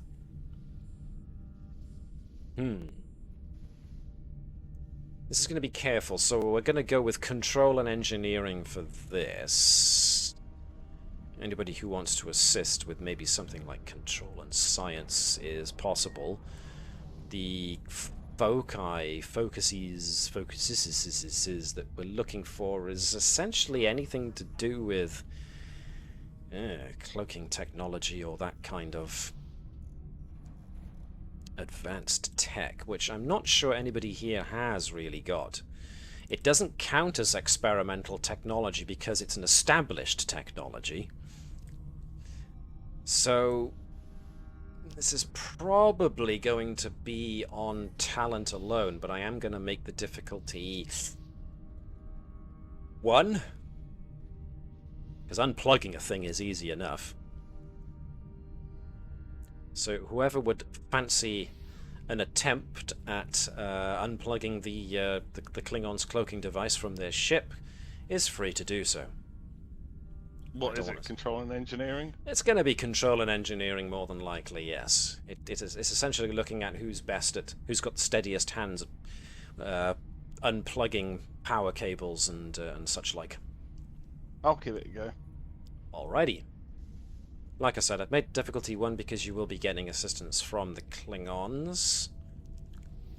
But as far as focuses go, it's probably going to have to be talent alone. Unless someone thinks they've got something that would qualify. No, I was just looking at my character sheet versus Leon Jank, and I unknowingly made it almost identical. Well. Flesk? Imitation, sincerest form of flattery. What was that, sorry? S.A.S. Flesk. Flesk. Okay. Mark if he wants to help.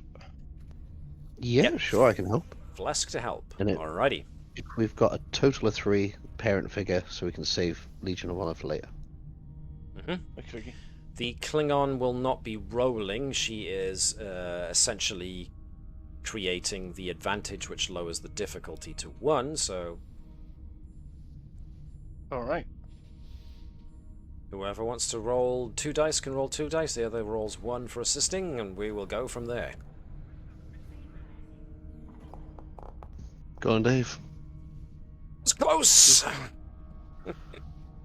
Right, control and engineering, or 1 dice. Focus, manufacturing, power systems. No, it's just skill. Oh, that. Alrighty. We do get momentum. Alright. So there was a moment there when Tavish was like, okay, so we just unplug this, unplug this, and she's reaching for one coupling when the Klingon engineer goes, wait! Not that one. Okay. You take it out this way. Slowly really? unwind it first, don't just rip it from its housing. It's like, oh, right, okay. So Tavish is like, oh, so that's the coil, right, so I gotta unscrew it, right. Silly me. Oof. So there was a moment there when everyone just stopped. Tavish, back away from the plug. Okay, so there we are. Oh. There was a close moment there, but the cloaking device is successfully extracted. So bringing it back either by a transporter or by shuttle, because Bonnet might feel like she's bored enough to need to shuttle people back and forth, or she's gearing herself up ready for what's to come. Who knows? I leave that to you to decide. I feel like a shuttle would be, more fun. satisfying. Yeah. Case of the zoomies. Gotcha. Okay. Now the question: would you let Bonnet transport you in the Franken shuttle? Ah, yes, the Franken shuttle. Do you trust the Franken shuttle, since it's a rattly old thing? I say old; it's very new, in fact, but it's got bits bolted onto it, so it entirely determines whether or not you want to take the chance. You mean the Franken shuttle, which Tavish was like, I don't really want to do this. Yes. Shuttle. This thing is an abomination, and I feel unclean, I believe was the exact... She doesn't call it the Franken shuttle anymore. She calls it the Nope shuttle. And yet she rides in it all the same? Yeah. Okay. Gotcha. Good to know. Okay, fantastic. So, the real challenge now lies in what you do with the cloaking device when you bring it back to the combs. So, the intention here is to... Are you using it to pulse out the tetrions? Or are you going to use it to pulse out the tachyons in order to allow you to do the whole time travel thing. The is it the tetrons or the tachyons? Yes, that's my question.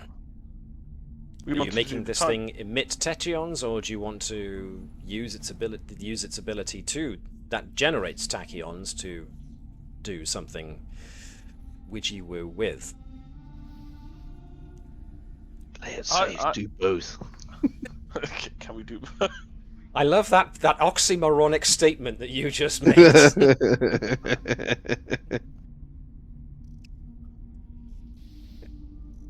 This is when I hear one of my other players, his name is Davis, go, "It's fine!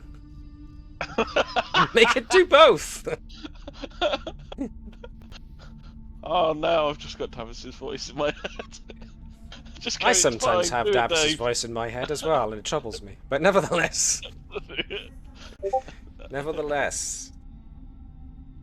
Yeah, I think we should do both. Do both! Okay! So Davis not is only... telling me to do both. Not only are we integrating old Klingon tech into a very new breed of Starfleet starship, we're also tinkering with it to either emit or transmit tachyons and tetrions as well. Well, it makes a certain degree of sense because you are intent on doing both, using the tetrions to achieve velocity and also to hit a specific point in time. Ooh, this is some major modification that's going to be needed here. So what I'm gonna do... This is making me salivate a little bit here. I think this is time to call in a very special... It's not exactly a complication, but it kind of is. Never been attempted before. Right.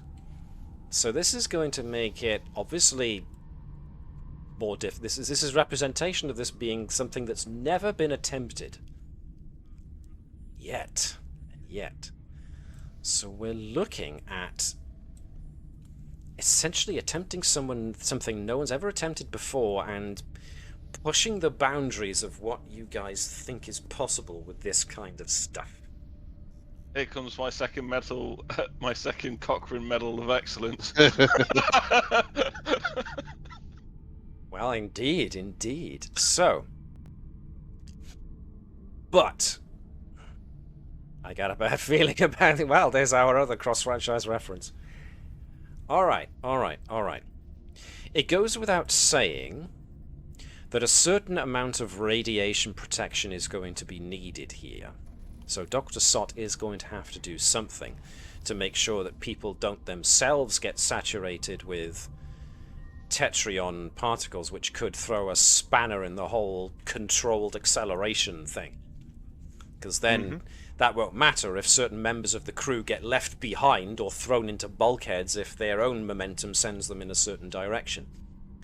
So Dr. Sott is going to need to come up with some kind of treatment plan for this. Obviously, Gurkau is going to need to come up with the method by which these particles with the momentum in the direction you want to go in need to be detected by. We're looking at Tavish definitely having to make the changes to the cloaking device. Thank you, Mark, for that awesome portent. But yes, actually, this could have interesting ramifications for the future projects like the Spore Hub drive. I mean, Bonnet is also going to have to obviously fly the ship. Look, it's fine. We'll be able to do this in 10 parsecs. As opposed to the distance that it would otherwise would have needed to accomplish. Well, that's a good point, actually. You've got a certain amount of distance that you have to make up to hit between where you are and where the aperture is, so you've got that distance to cover in a certain amount of... Is and it I use the 88 term miles an loosely, hour? time. Yes, to hit the right velocity to hit to energize the tetrons and the tachyons. Yeah, so Is it 88 miles an hour? It's not going to be 88 miles an hour. It's going to be a lot more than that. But Okay. because if you think about it, time travel has been established as being possible before with the slingshot maneuver, where you use a star's gravity to travel faster than, well, time, or backwards through time. And you are trying to fly at essentially a celestial phenomenon that has got its own gravitational force. So you are in your own way throwing together your own DeLorean and saturating it with particles enough to go fast enough and with enough energy to hit the barrier. This is essentially what we're doing, isn't it? Basically. Now it's just occurred to me. Yes, you are trying to gain enough momentum and everything else to, well, speed demon. Yes, absolutely. Put the pedal to the metal and the foot to the floor. We are cross-franchising so much. Well, yes. We are. There's nothing wrong with drawing upon the greats, but wowzer. Yeah, cool. I'm digging this.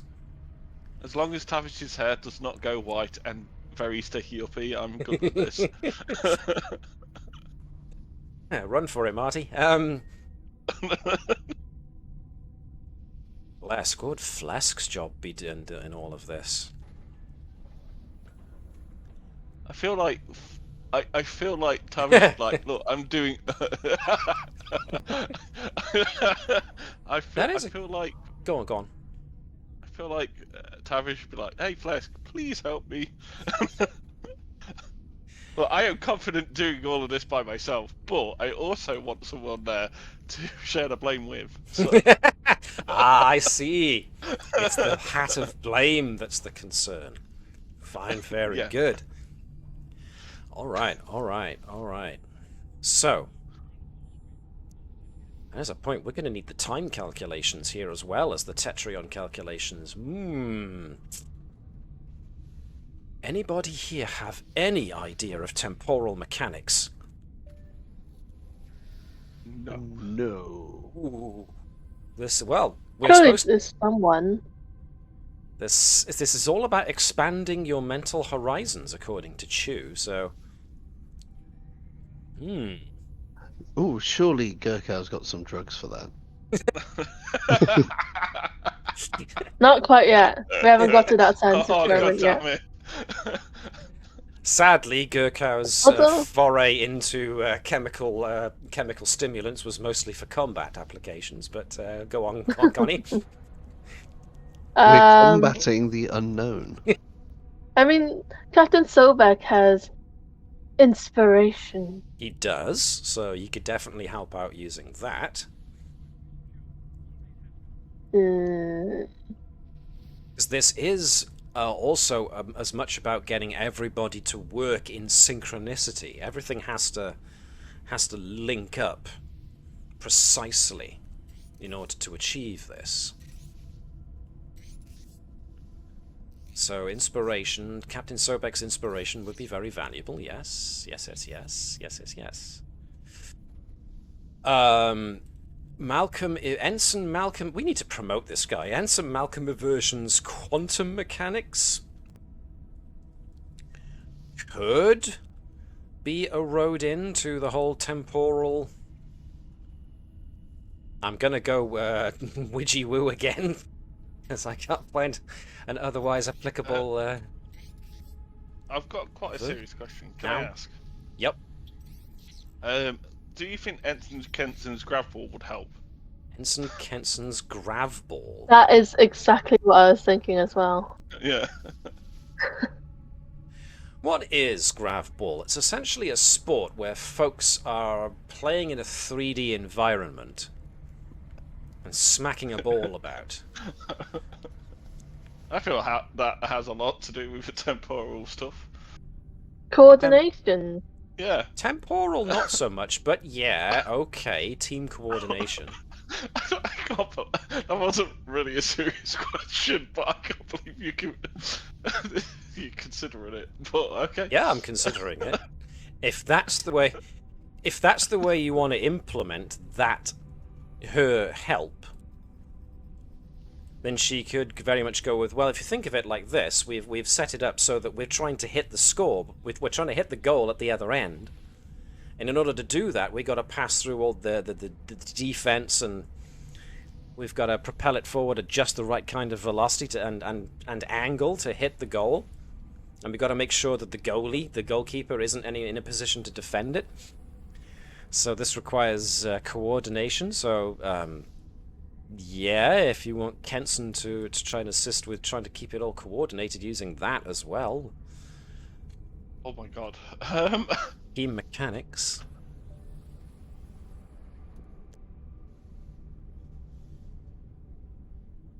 Anything else you think might help?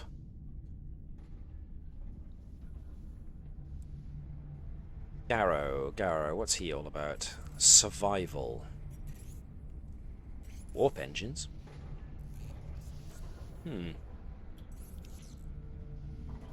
Not sure infectious diseases help much, but...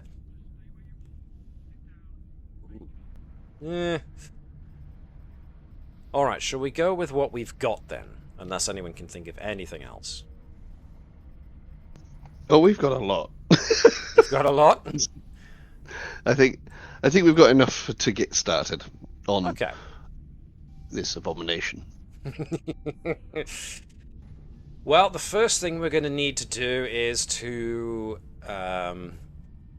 integrate the Klingon cloaking device into Starfleet systems.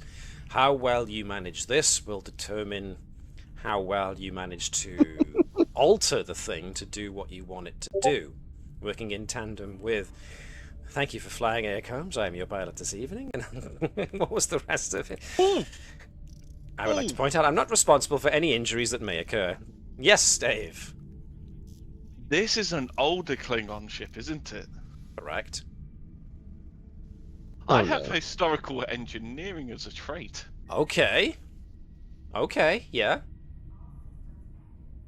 So, for a guess, Tavish would have probably done some research into old Klingon vessels and engineering. So she would have an idea as to the kind of problems you would face integrating an old, dusty... Okay, no, I can go with that. Historical... You got that trait for a reason. Let's use it. Yeah. Alright, that'll knock down the difficulty by a smidge. Because I was going to go with 4, now I'm going to go with 3. Yeah. Oh. Yeah. Okay. Okay. We will go with that then. So this is gonna... No, this is definitely going to be control and engineering now, trying to carefully integrate this cloaking device with your systems. So... anything to do with engines, anything to do with... unconventional ship systems. Anyone who would like to throw me any kind of inspiration for what you think would apply here, focus or whatever else-wise, feel free to offer it up now. Otherwise, you've got 4 momentum in the pool at the moment, and this is all for seeing how well you integrate the system, so... It's going to be Control and Engineering difficulty 3. Whoever wants to give it a try. Would power systems or computing used as a focus? Computing not so much, no, because it's your integration of the system that would be in question here. And it's not necessarily a power system either. This is a cloaking device that you're trying to plug into your system. How about using my focus of hacking? Because I'm actually hacking the Klingon ship. into... It's a bit tenuous, because when one thinks of hacking, one thinks of computer hacking. Okay. But for the sake of hilarity, I will allow it this one time. Okay. Because I cannot think of any other focus I could use.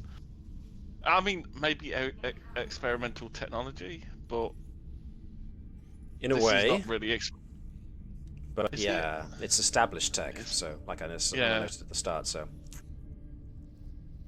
I think once people start doing calculations, I'd be good as a... Yes, You know. yes, that was my thought too.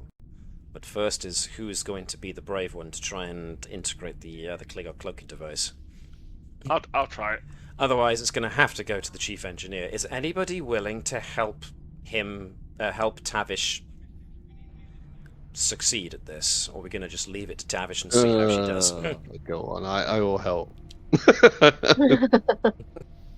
Otherwise, she'll says start with a plugging in weary too many groan. things. It's safer if I help. Okay. Anybody else jumping on this, or just these two for now? Just these two. Well, if you need a Oh. third person to let parent figure go through. That's a good Well, I've point. got ops manager and not ops manager. I've got maintenance specialist, which ignores the first engineering complication. Ooh. I was going to say having somebody else, because we need to get 3 successes, Okay. I think. Yep. Yeah, so having one more person gives us 4 dice. So hopefully... Yep. It will cost you a Yeah. momentum, but it will allow you to have 3 people, so the onus is on each individual character to gain at least 1 success. Yes. So who are we going to take? That's the question, really, isn't it? I mean, does Gurkha want to do it? Seeing that as was it my Bonnie's question going to be. Hmm. Can I use the God focus? Sure. Okay then. All right. All right. And because we're doing something a little bit kooky, looking back to something I did last year, which was desperation breeds inspiration, to build the reaction cube for the spore drive, I'm actually going to do the inverse and try and get a determination back on this roll. So making it slightly harder so I can get a determination. Hold on, does that make it difficulty 4? Yes. I have a plan. Oh. In Not a that good case, all right then. Okay, alright. I'm just going to say this now. Yeah. I will remember this and make things so much difficult for you next time you try to do something. I will remember this, Flesk. No, it's it's Flesk, isn't it? And just for confirmation, it's episode 30? We are at episode 30, I do believe, yes.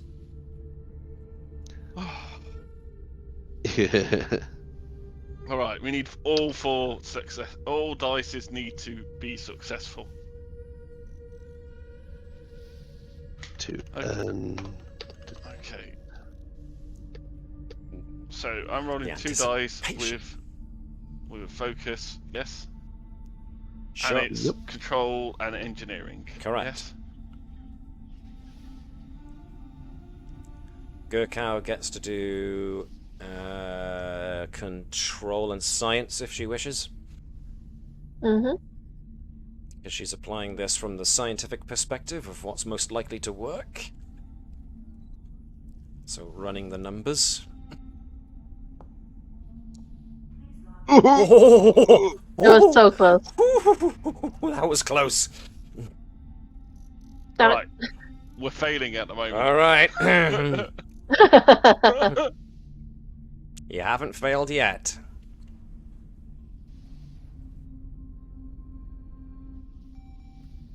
Okay, so applying this is still fascinating me. Applying the inverse of the.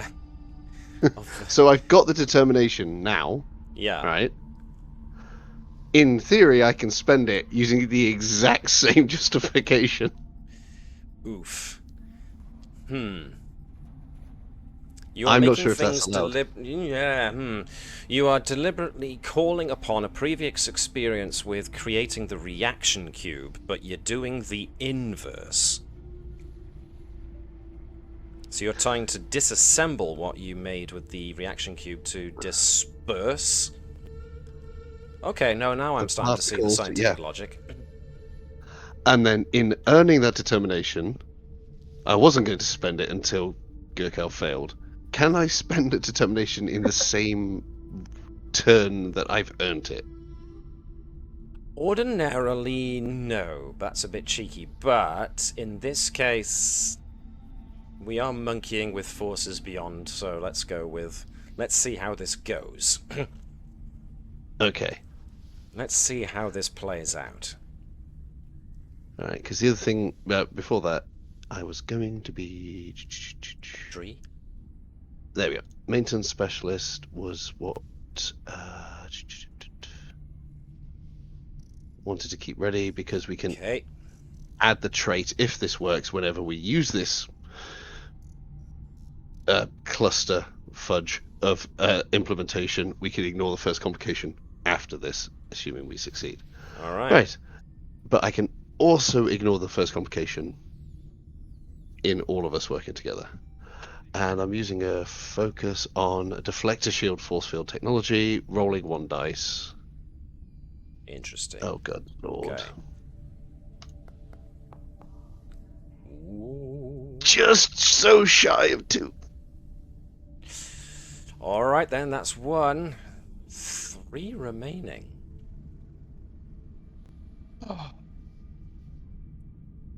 You do have a determination, Dave. You do indeed have a determination.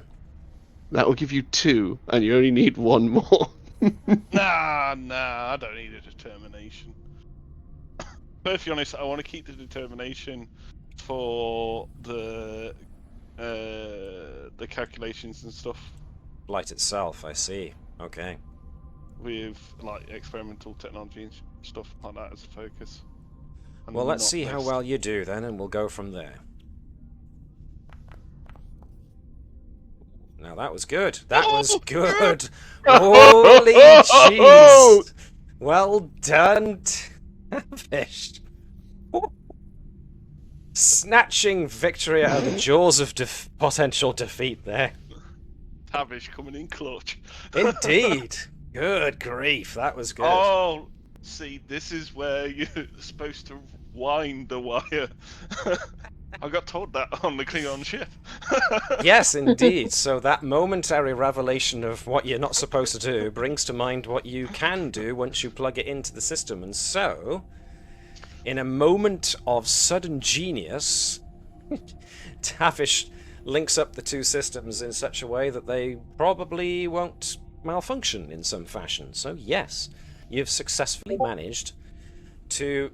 Indeed, the mad engineer strikes again. You've managed to integrate the Klingon cloaking device successfully into your ship. Alright then. So this is it now.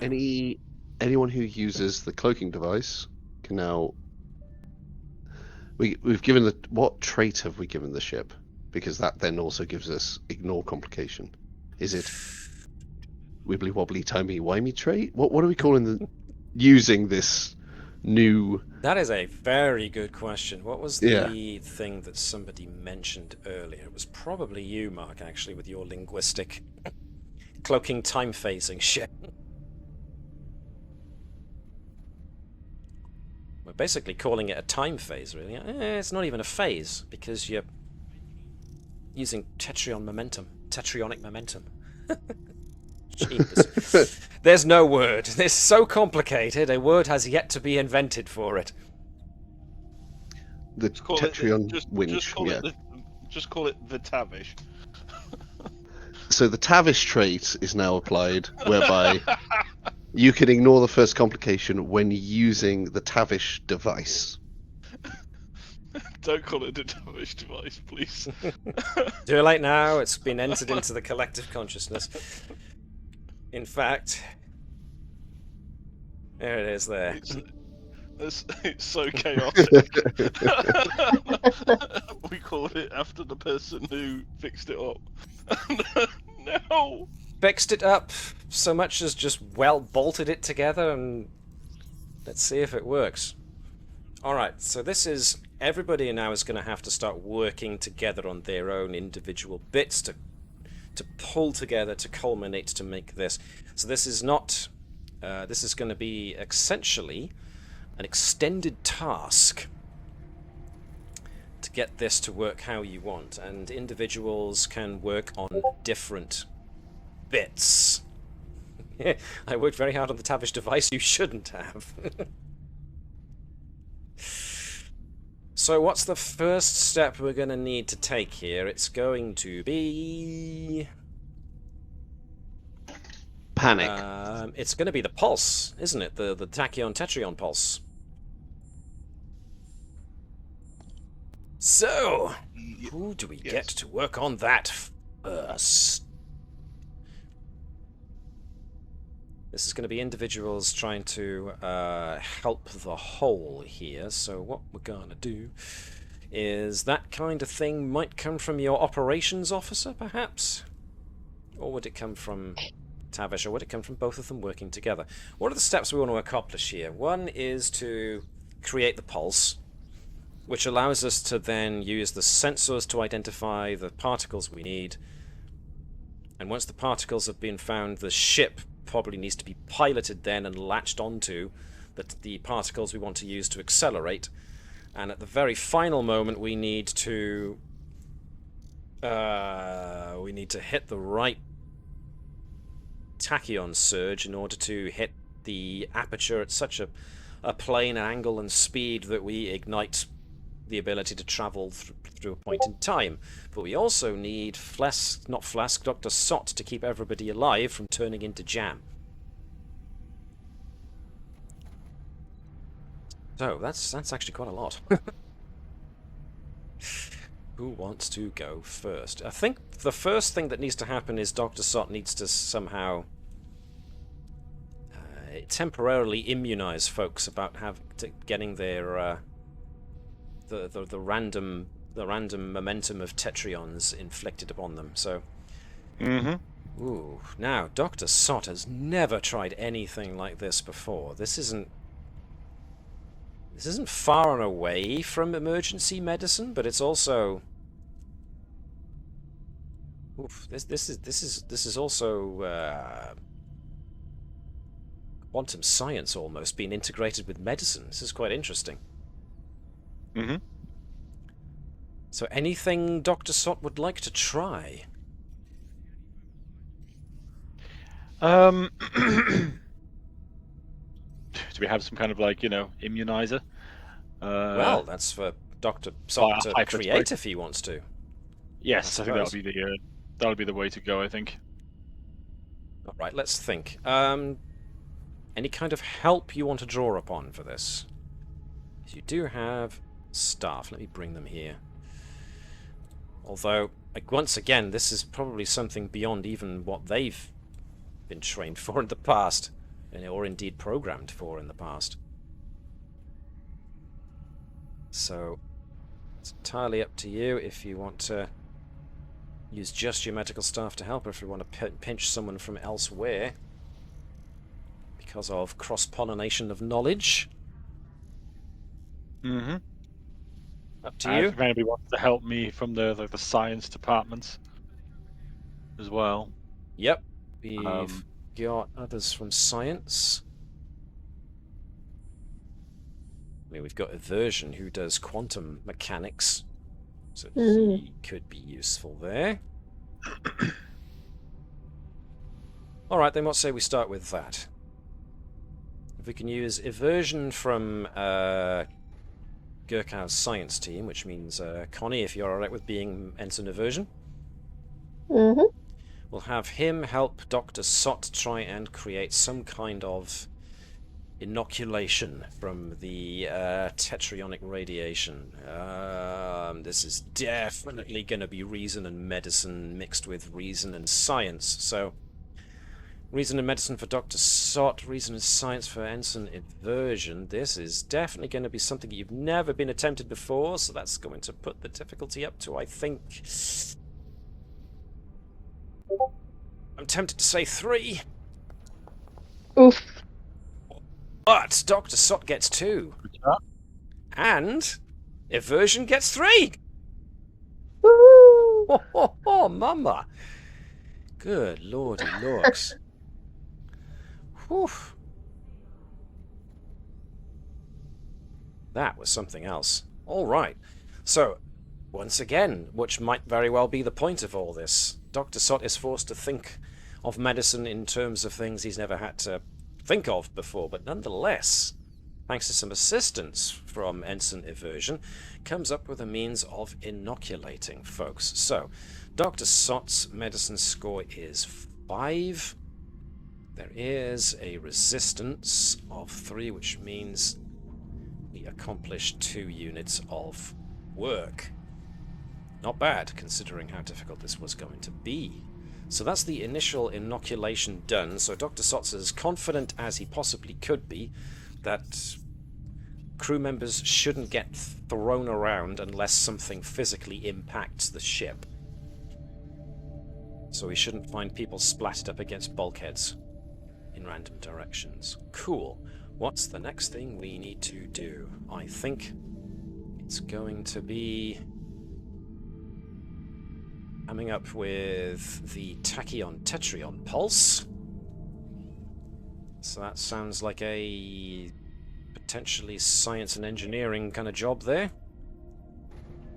Anybody who wants to volunteer themselves or some of the supporting characters for work on this? Speak now.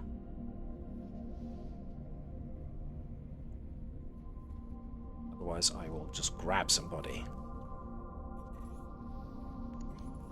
Sorry, I had my mic off. What are we doing again?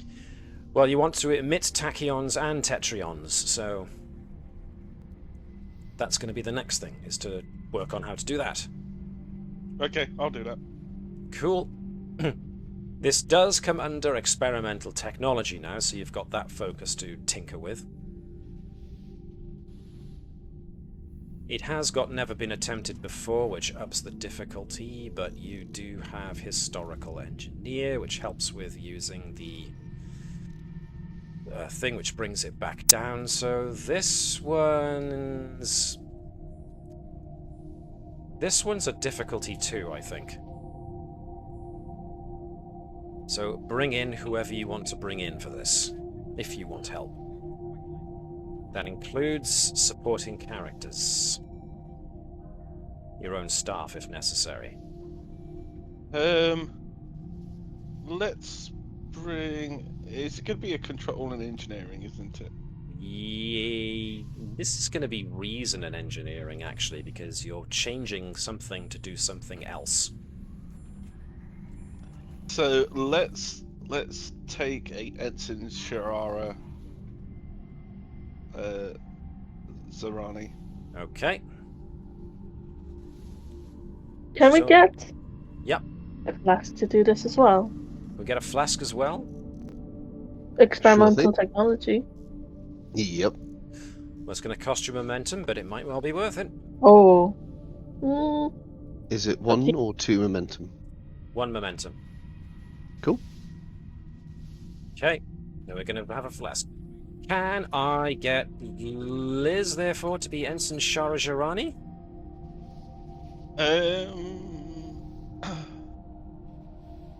Before we do anything... Before we do anything? Actually, do I use determination here, or do I wait until later? Well, that's the question, really, isn't it? Is this count as an extended task? I believe. Yes, it does. Cool. There we This go. is part of the extended task. Which means anyone and everyone with talents that can apply to extended tasks would be good to use them. Miracle Worker being one of them. Okie dokie. In the Nick of Time being another. Yes. Does Jirani have anything? Maintenance Specialist. The first complication on an engineering task is ignored. Okay. So for Jirani, Liz, if you could give us a reason in engineering. No focus. Yeah, Reason I'm in not engineering going to. for everybody else. No successes, so it's television flask. I am not doing a determination here.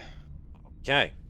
One success from Flask, so it's all down to Tavish.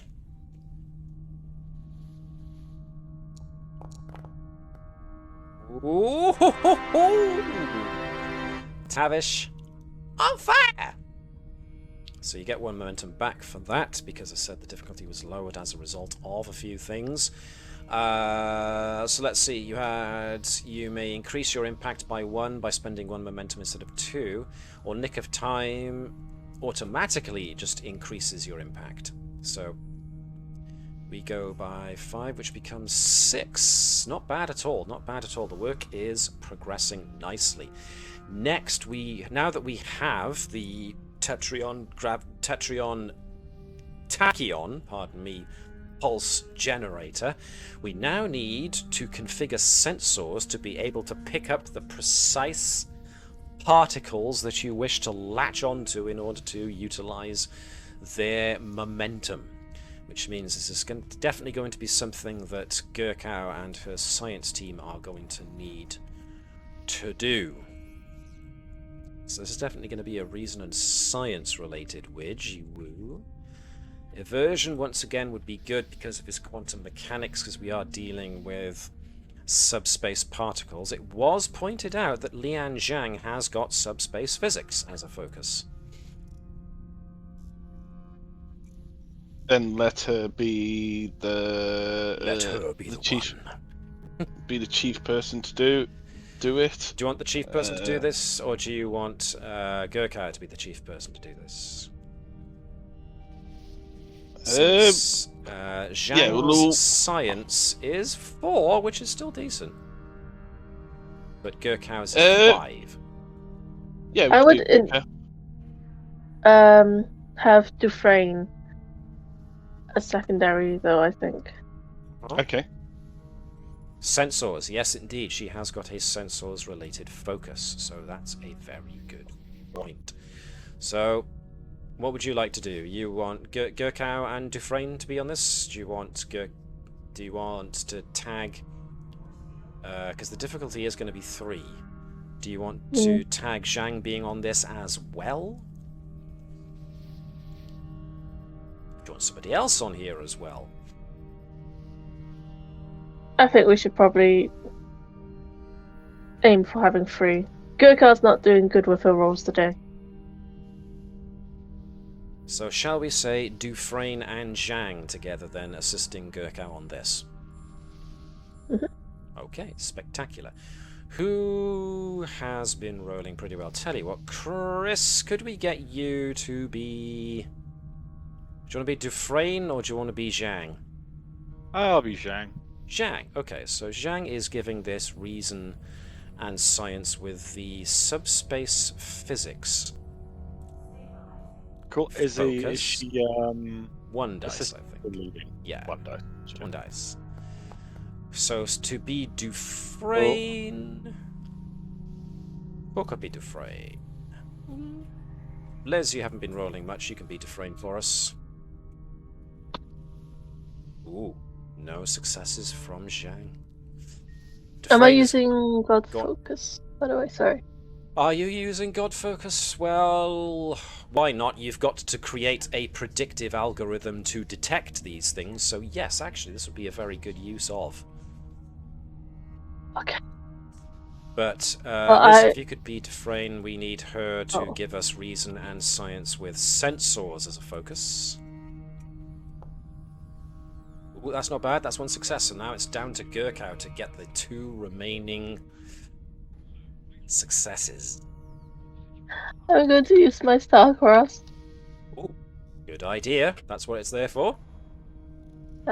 Is this episode 32 30. now? This is episode 30, I do believe.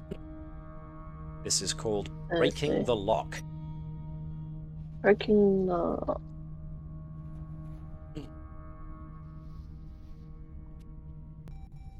Okay, bear with me.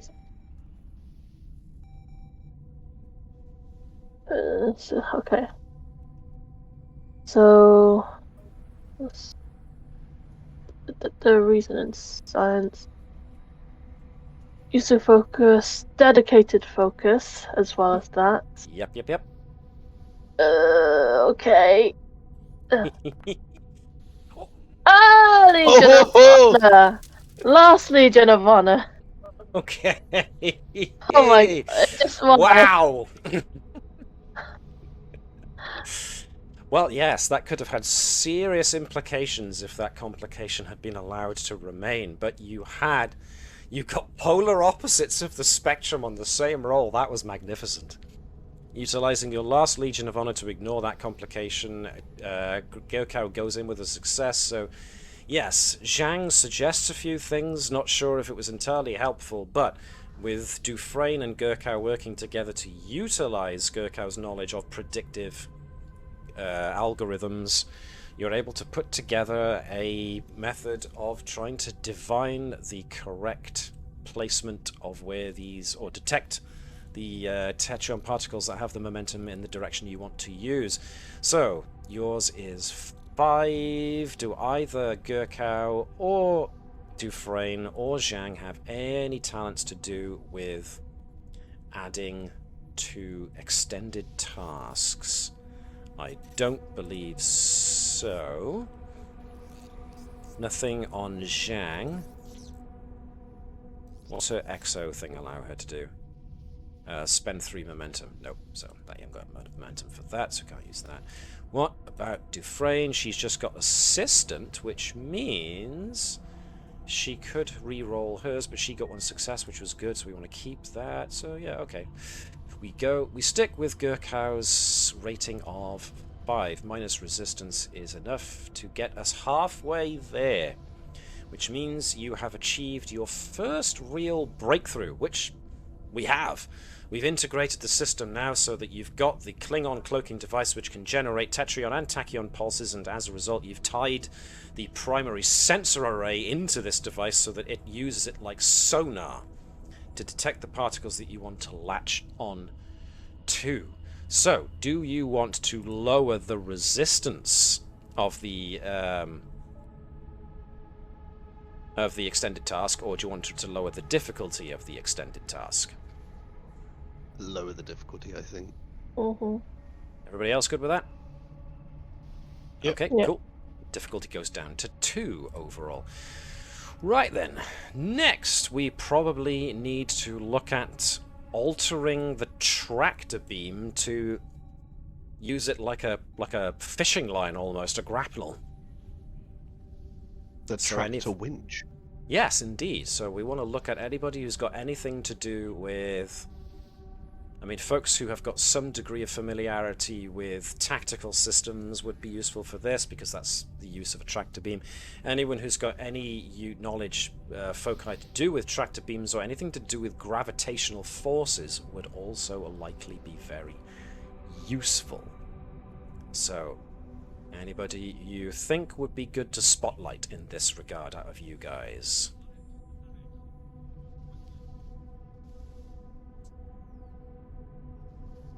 The one that stands out to me, of course, is Garrow, because of his shipboard tactical systems focus. I agree with that. Anybody else? Oodle-a-doo, oodle-a-doo, oodle-a-doo. Seems he is the only one so far. No one's got anything to do with gravitational disturbances or gravity in any regard. Well, there's Grav Ball. That would be somewhat tenuous, but... Does force field technology apply? That's a good point. Who has got force field technology that you would that you were looking at? I'm always looking at a flask. Well, yeah, if that's the case, then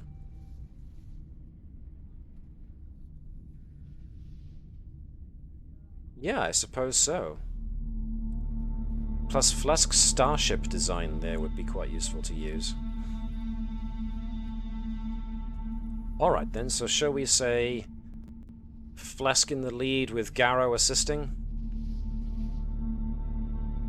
Difficulty is now down to 2, so it's a bit more achievable with just 2 characters if you want, or you could throw in somebody else at a point of momentum. No, let's try and get some momentum now. So, okay. Using focus 2 dice, is it reason engineering or daring? Ooh, let's go. Ooh, that's a good question. Now that doesn't matter at all for Flask, does it? Because his daring and his reasons. Everything's 10. Quite nicely aligned there. You are trying to alter the system to make it easier to do, so we're looking at reason here. So Garrow, can I get... Chris, could I get you to be Garrow? Yes, by all means. Smashing. Garrow is going to be giving us reason and security, with his focus on shipboard tactical systems. We've already got 2 successes thanks to Flask, so whatever Garrow generates is extra. Cool. 1 dice again then, yeah? Yes, please. Lovely. Oh, very nice. Very, very nice. Extra money in the bank. So, we're going with Flask's score of... Now, does Flask have anything that ignores the resistance on a extended task? Not yet, no. Not yet, no, but you do have the one that lets you add extra, so your impact will be 6, which is knocked down to 3, which means we are not quite 3/4 of the way through, but we're getting there. Right, okay, so we've taken the cloaking device, we've altered the cloaking device, we've altered the sensors to now detect the Tetrion particles we want, we've altered the tractor beam. It now comes down to the calculation of where in time you want to emerge. So now we're talking some serious quantum and time-based science, wibbly-wobbly, timey-wimey stuff. So we're talking some real out-there temporal science now.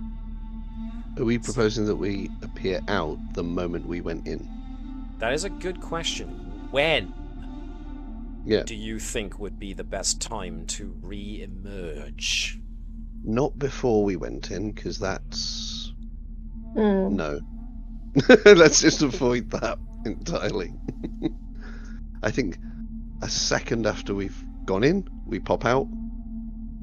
Close the hole. You are trying to also stop a pair of celestial bodies from being knocked out of their orbit by gravitational waves coming from the anomaly, the aperture.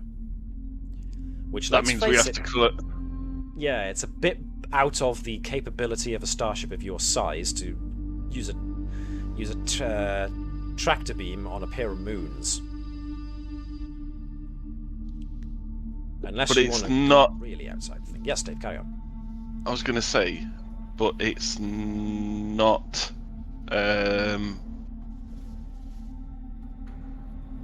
I was going to say, they're being pulled out of orbit, aren't they? Yes, they're being pushed. When we went in. Or were they? No, because I can't remember them being. I can't remember them being pushed. Essentially, out of orbit. What you've got is you've got a planet, and you've got its moons orbiting around it at set distances. Then some near enough to that outermost planet of the system, you've got this strange black hole-like hole in space, and it's pulsing, emitting gravitational waves outwards. And that is causing disturbances in the orbits of those moons, which means that they are falling out of orbit because the gravitational waves coming out of the aperture, the anomaly in space, have destabilized their orbits entirely, so they're being pulled down by the gravity of the very planets that they're orbiting. So you've got that problem to contend with as well.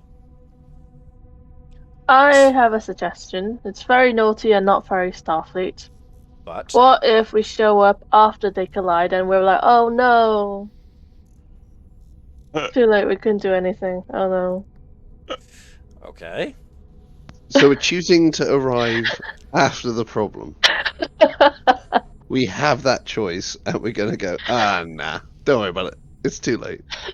Prime directive, something.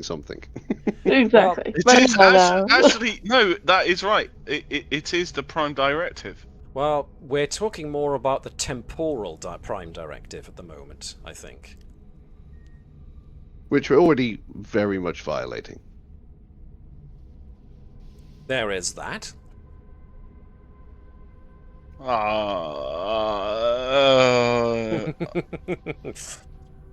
We're about to create our own lasso time winch. I think we could come up with a way to nudge some moons. We just need to arrive at the right time. Yes, so when do you think would be the best time to arrive?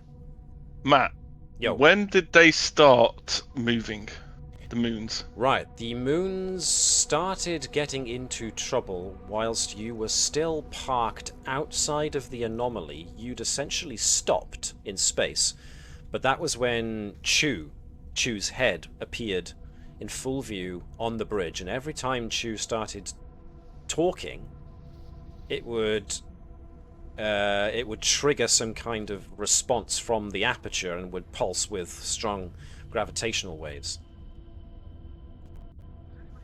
Can we come out at that point? That point? Before it? Slightly after it? Yeah. And meet ourselves as we're about to go in? Wait. Sorry. You said that we didn't have the power as one ship to stop the moons colliding.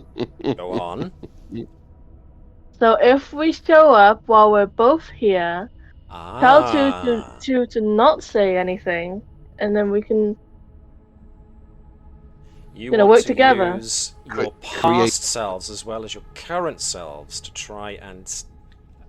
Am I getting that right?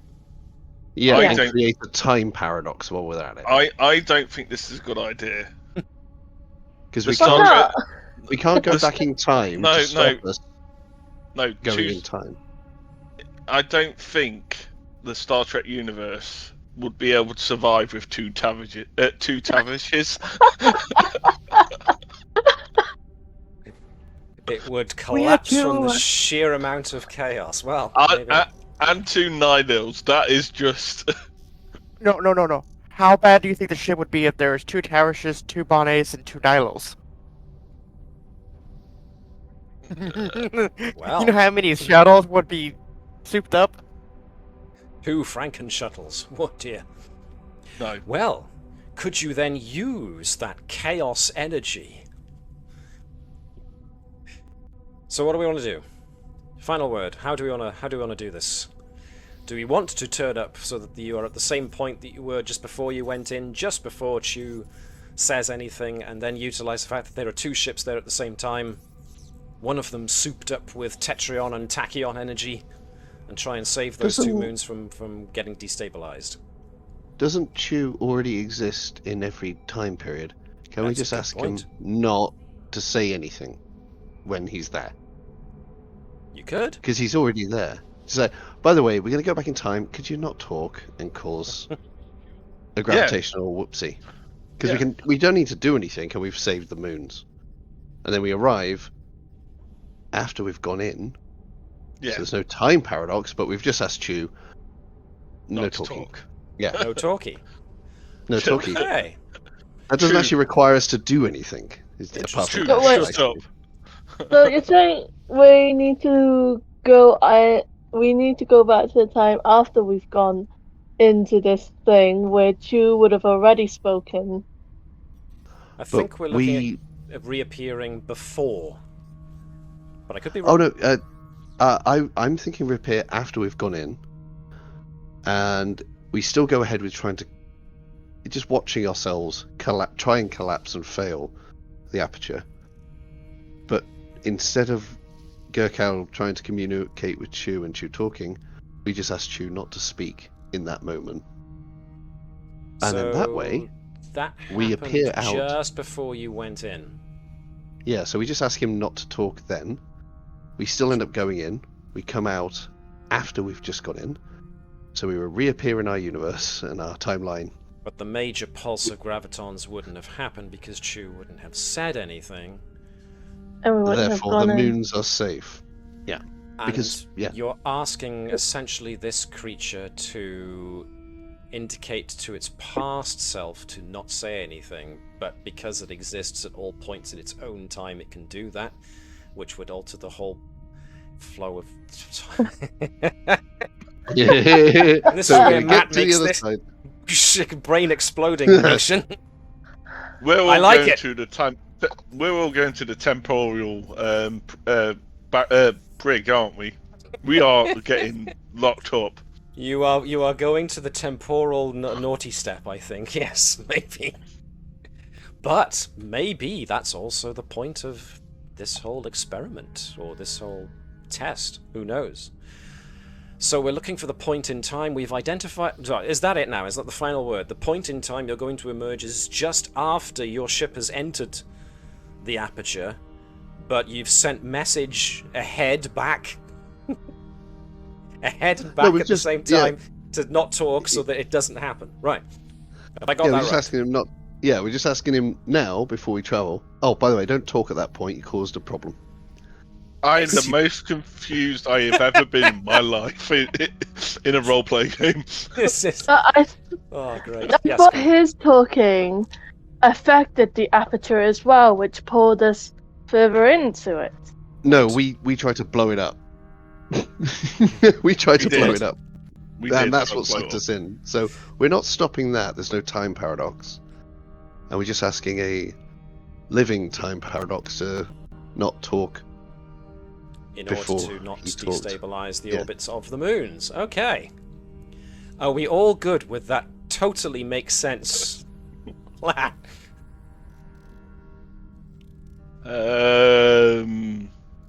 Yes. Yes. All right then. I mean, you would have thought such an all-powerful being would have known not to do it in the first place, but okay. Well, that is hitting a nail on its head with suggesting, well, hang on a second.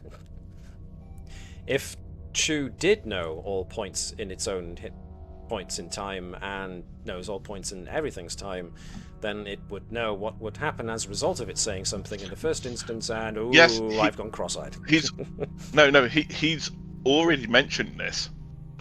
He said he'd given us a test. Yeah. If none of this stuff had happened, if he hadn't have talked, we wouldn't be in this situation now to get us out of this situation. I think. Tavish is feeling a vein in her brain pulsing a little irregularly at this point.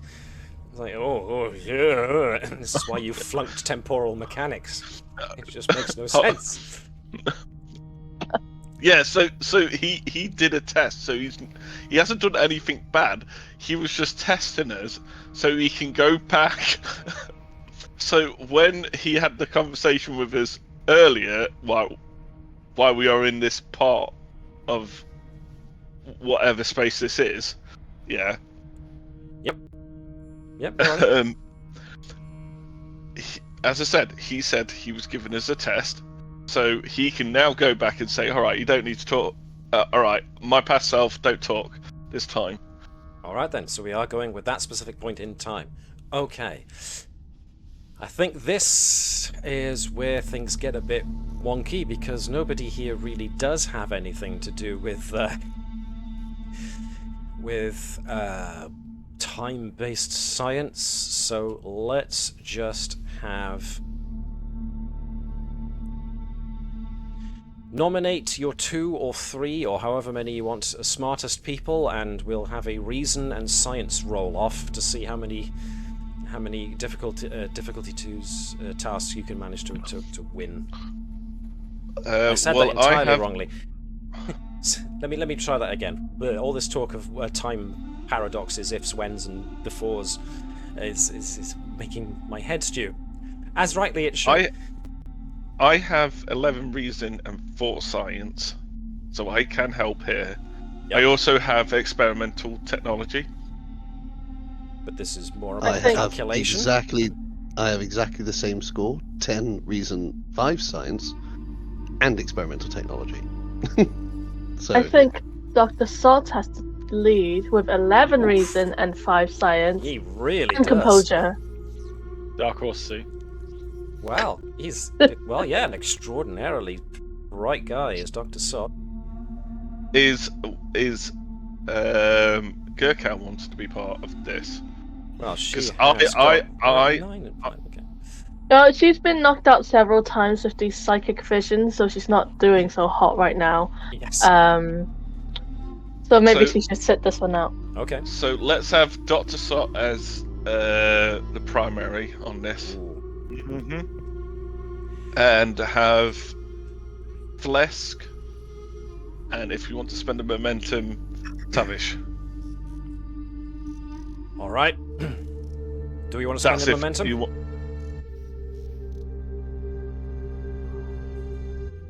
Going once. Going twice. Nope, we're confident. Okay, it's going to be Sot and Flesk. Dr. Sot, I would suggest, uses philosophy because we are going in really wide. Ooh, it's all down to Dr. Sot. Oh boy, does he deliver! Dark Horse, see? Dark Horse indeed. Well, he's a blue horse. Well, that speaks to how smart Dr. Sot is. Jeez, he works it out. It's his damn goatee. Well, it's the beard. Obviously, the beard has given him power. Yep. So Dr. Sot, with some assistance, some enthusiasm with Flesk, they try and do the math and work out the numbers, and it's at that point that Flesk realizes how ridiculously smart Dr. Sot is. I mean, Flesk himself is not an unclever guy. But this just illustrates that Dr. Sot is one of those keen minds. What more Dr. Sot could be capable of if he applied himself to different foci and different places is, it's almost scary. An even bigger beard. Well, we don't want to, we don't want the universe to collapse from sheer levels of awesome here, but all right. So that is that much because Flesk assisted. That goes us down to 3. So that's 3/4 of the way there. We can knock the difficulty down again by 1, or we can knock the resistance down by 1. Ooh. We'll knock the resistance down so we make more progress. Everyone on board with that? I say. Going once. Going twice. Alright, knock the resistance down. So the difficulty is still 2, but the resistance is now only 2 as well. So now comes the final test, the actual flight. Bonnet, no pressure, but this is going to be on you now. This is going to be on Bonnet to fly this thing. This is also going to be needed to have some assistance from somebody on sensors to identify the tetryon particles that you need to grab onto for extra momentum. And we're also going to need somebody to work the grapple to pull us along. Weren't we going to have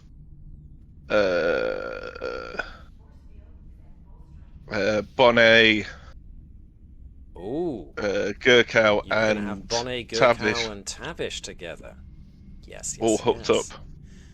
I will allow, therefore, in that regard, that you're almost acting like a single-ish entity. So I will allow those 3 to work, and you can get 1 extra, but only costs you 1 momentum to get that 1 extra, which could be Garrow, because he's trying to use the tractor beam to latch on. Okay. Everybody good with that? Mm-hmm. All right then. This is the last wit, the last bit, the last trial. So obviously, from Bonnet, we are looking for control and con. From Gurkau, we are looking at control and science, utilizing your God focus in order to identify the particles. Tavish is aiding this as best as she can. So, ooh, what is this going to be? I think Tavish is looking at probably reason and science for this, since she's adding her brain power to the identification of the particles, and we are going to want Garrow. Ooh. Mark, if you could be Garrow for us in that case. Sure. Who's going to be using roll again, control sorry? and security. So everybody know what they're doing. And focus of helm operations from Bonnie. Absolutely. I don't think I've got a focus for this. I don't think you Shipboard do. No. Tactical systems, warp engines for Garrow. No. For Right. Garrow, we're looking at shipboard tactical systems because he's going to be using the tractor beam to lasso those particles you're after. Cool, we're doing that. Why does he have infectious disease? Never mind. I'll roll. Because he was originally a player character, and therefore he wanted to dabble in medicine. Unfortunately, Garrow does as much as he can. All right. Hive mind. Mini collective. Hive mind, go. Whoop, that's very good. Well done, Tavish. And if I had a focus, that would have been 2 successes. Attribute to this. 1. Gurkau pulls out her best roll. And we get 5 successes in total, which is 3 over what we needed, which gives you 1 and 1 extra, which means that we can pile 1 in for 1 extra bit of work track. We're looking at Bonnet's con of 4, which added to 1 makes 5. With that 1 extra momentum makes for 6. Down by 2, but Bonnet ignores resistance, I do believe. Yep. Using reason or control as an extended task, you ignore any resistance, which means none of that applies, which means you storm through the last bit of work needed. So this is it. This is the last the last action needed, and so the ship powers forwards. The pulses go out to identify the particles you need to latch onto. Garrow is a bit slippery with his grip on trying to nail those particles to gain your momentum, but with the Gurkau, Tavish, Bonnet, hive mind working together, you're able to slip into the wake of those particles. And in order to keep everybody working together, yes, Highway to Hell is playing loudly through all the comm systems. So everybody feels the ship lurching forward with each pass through a particular particle's wake as your ship gets thrown forwards by the momentum, and you start seeing the aperture coming closer and closer and closer. The ship starts to rumble from all of the gravitational forces coming out of it, but with the charged nature of the ship as it is, those gravitational waves can't seem to actually gain any purchase whatsoever, as your own placement in time as well as space is slipping. And so the gravitational waves aren't actually hitting your ship at all with any effect. You're just going faster and faster, the energy building up until you explode through the aperture in a flash of light, just about seeing your own ship pass into the aperture as yours comes out.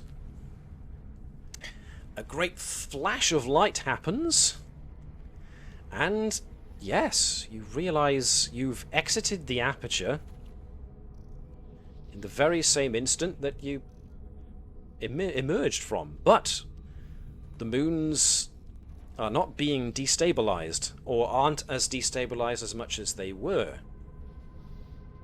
And so, Chew,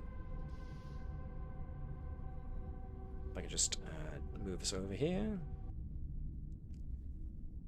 change the atmosphere a bit to a moment.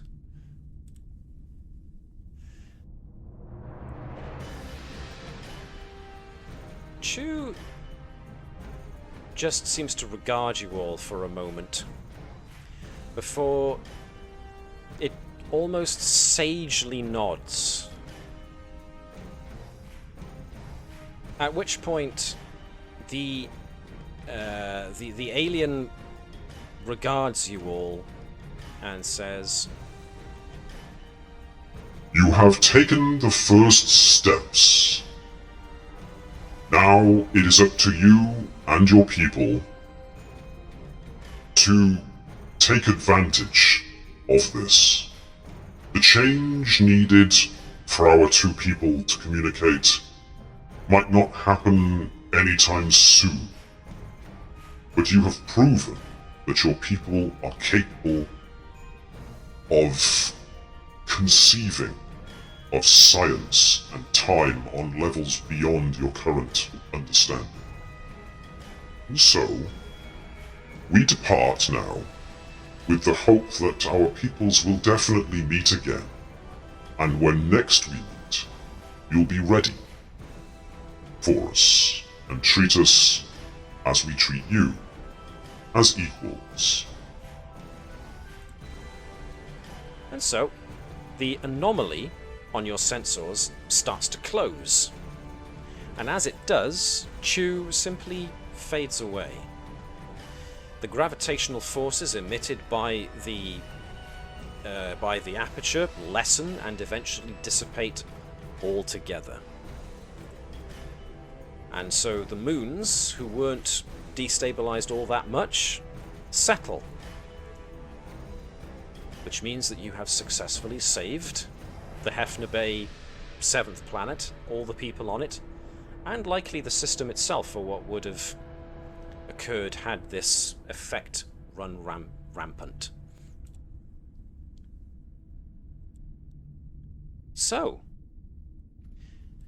the ship, however, is in a bit of a state, and is going to need some serious TLC.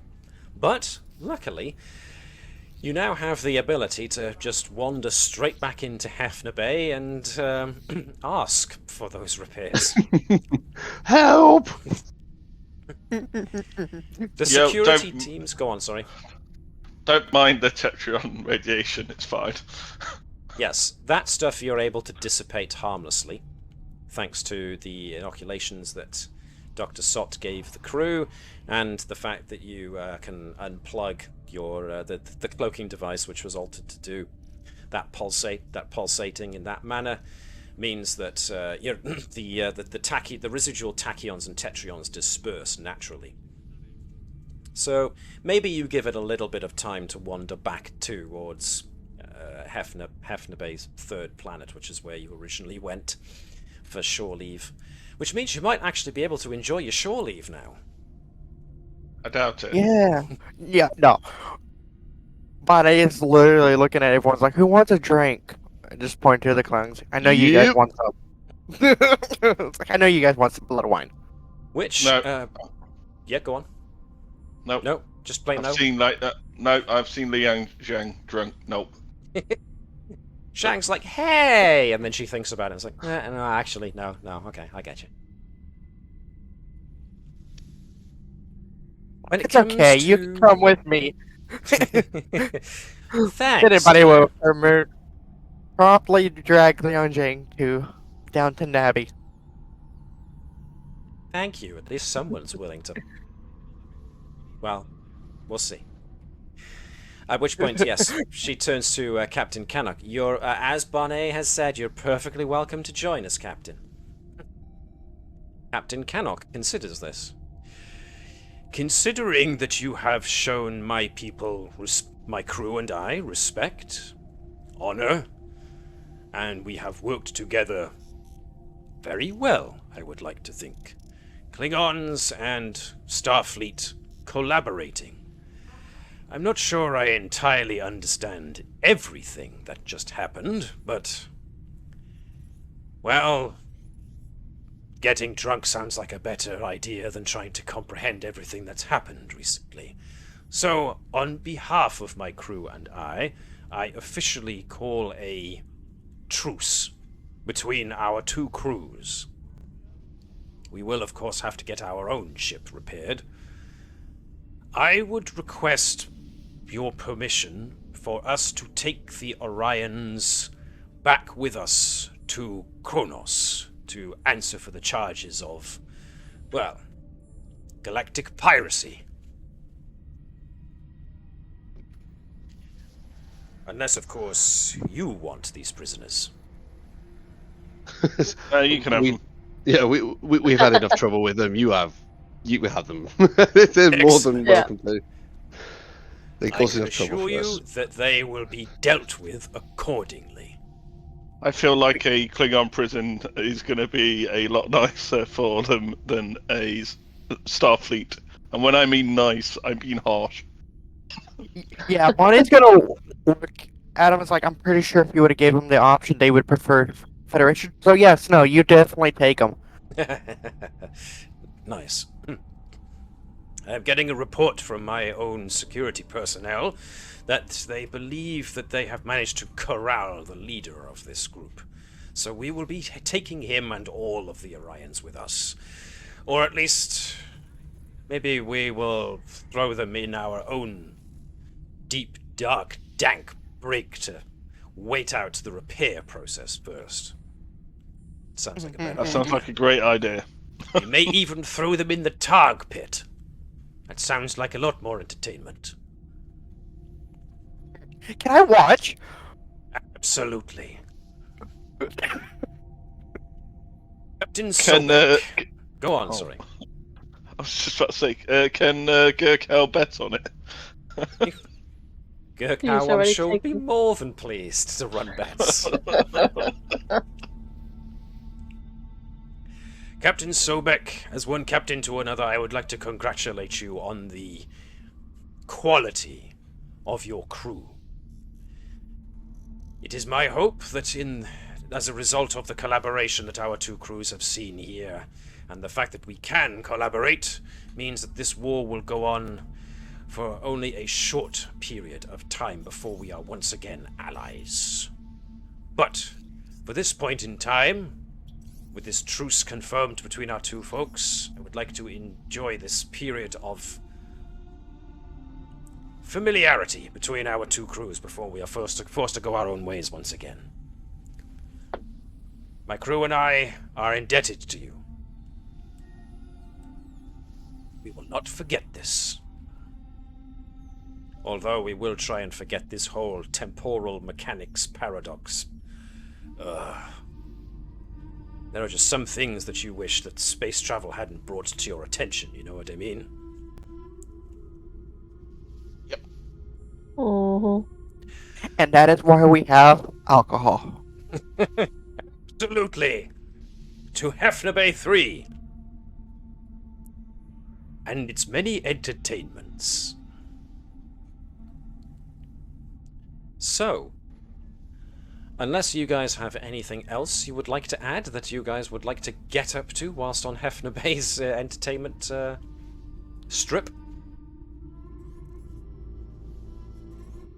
then I will say, well done, folks. We've come to the end of this trilogy of episodes, the Keyhole of Eternity. This came with the, as I mentioned before, the Tricorder Special Pack mini-campaign. And therefore I will be posting the character advancement and acclaim accordingly based on your character's actions over the past 3 episodes running. Yikes. As a result, yeah. As a result, we will be looking at coming back in 2 weeks' time as per usual because of the inter-episode break, if that's cool with folks. Yes, that's Cool. fine. Yep. Smashing. So we're looking at coming back on the 6th of July. Oh, hey, that's only 2 days after Independence Day. That's fine. Yep, so you're still going to be sober enough to help us on that day, Liz? No promises? Excellent. I should be sober whether or not I am suffering from something else. Okay. It remains to be seen. Okay. Noted. Noted. But I'm I'll definitely... be Go on. coming back. Sorry, I'll be coming back from West Wales, so I may be a smidge late. Ah. So get started Okay. without me. Get started without you. Okay. No problemski. All right. I'm thinking about having a personal science for Bonnie of her creating her own AI. Ooh, I That's sucked the you a air in compliment. over my teeth then. Is Interesting. it going to be called Lil Nye? What? I can't... Madeline backwards is rather complicated.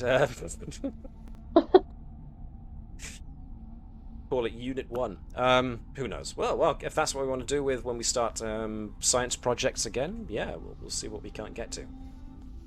But until that time... Because she does have a focus on advanced AIs. Yeah, And she's be shame not to studied use it.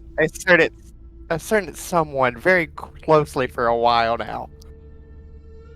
Uh-huh. Tavish, you've got a fan. You're gonna have to ask her for her data, which she's gonna say no. She has her own data Well, I by was gonna watching say, you. Bonnet's going to have to extrapolate from her own experiences then, which, you know, let's face it, are considerable. And I will note that just as Mark is about to go, that next episode is going to be a Klingon episode. So we're back with the Klingon crew next time. Nice. Okay, then. So, Bye. until then, yes, bye for now, Mark, and thanks for everyone who tuned in, especially you, Suitable Substrate. It was nice to see you again on our list of viewers. Drive safe, yes, indeed. What was I going to say? So, yeah, thanks for listening in, everybody who's paid attention to this on Twitch. If you're looking at this on YouTube later on, we hope you enjoyed it as much as we seemed to. Once again, very sorry for not posting the first part of this final episode. That was my bad, and I'm sorry about that. I will do better.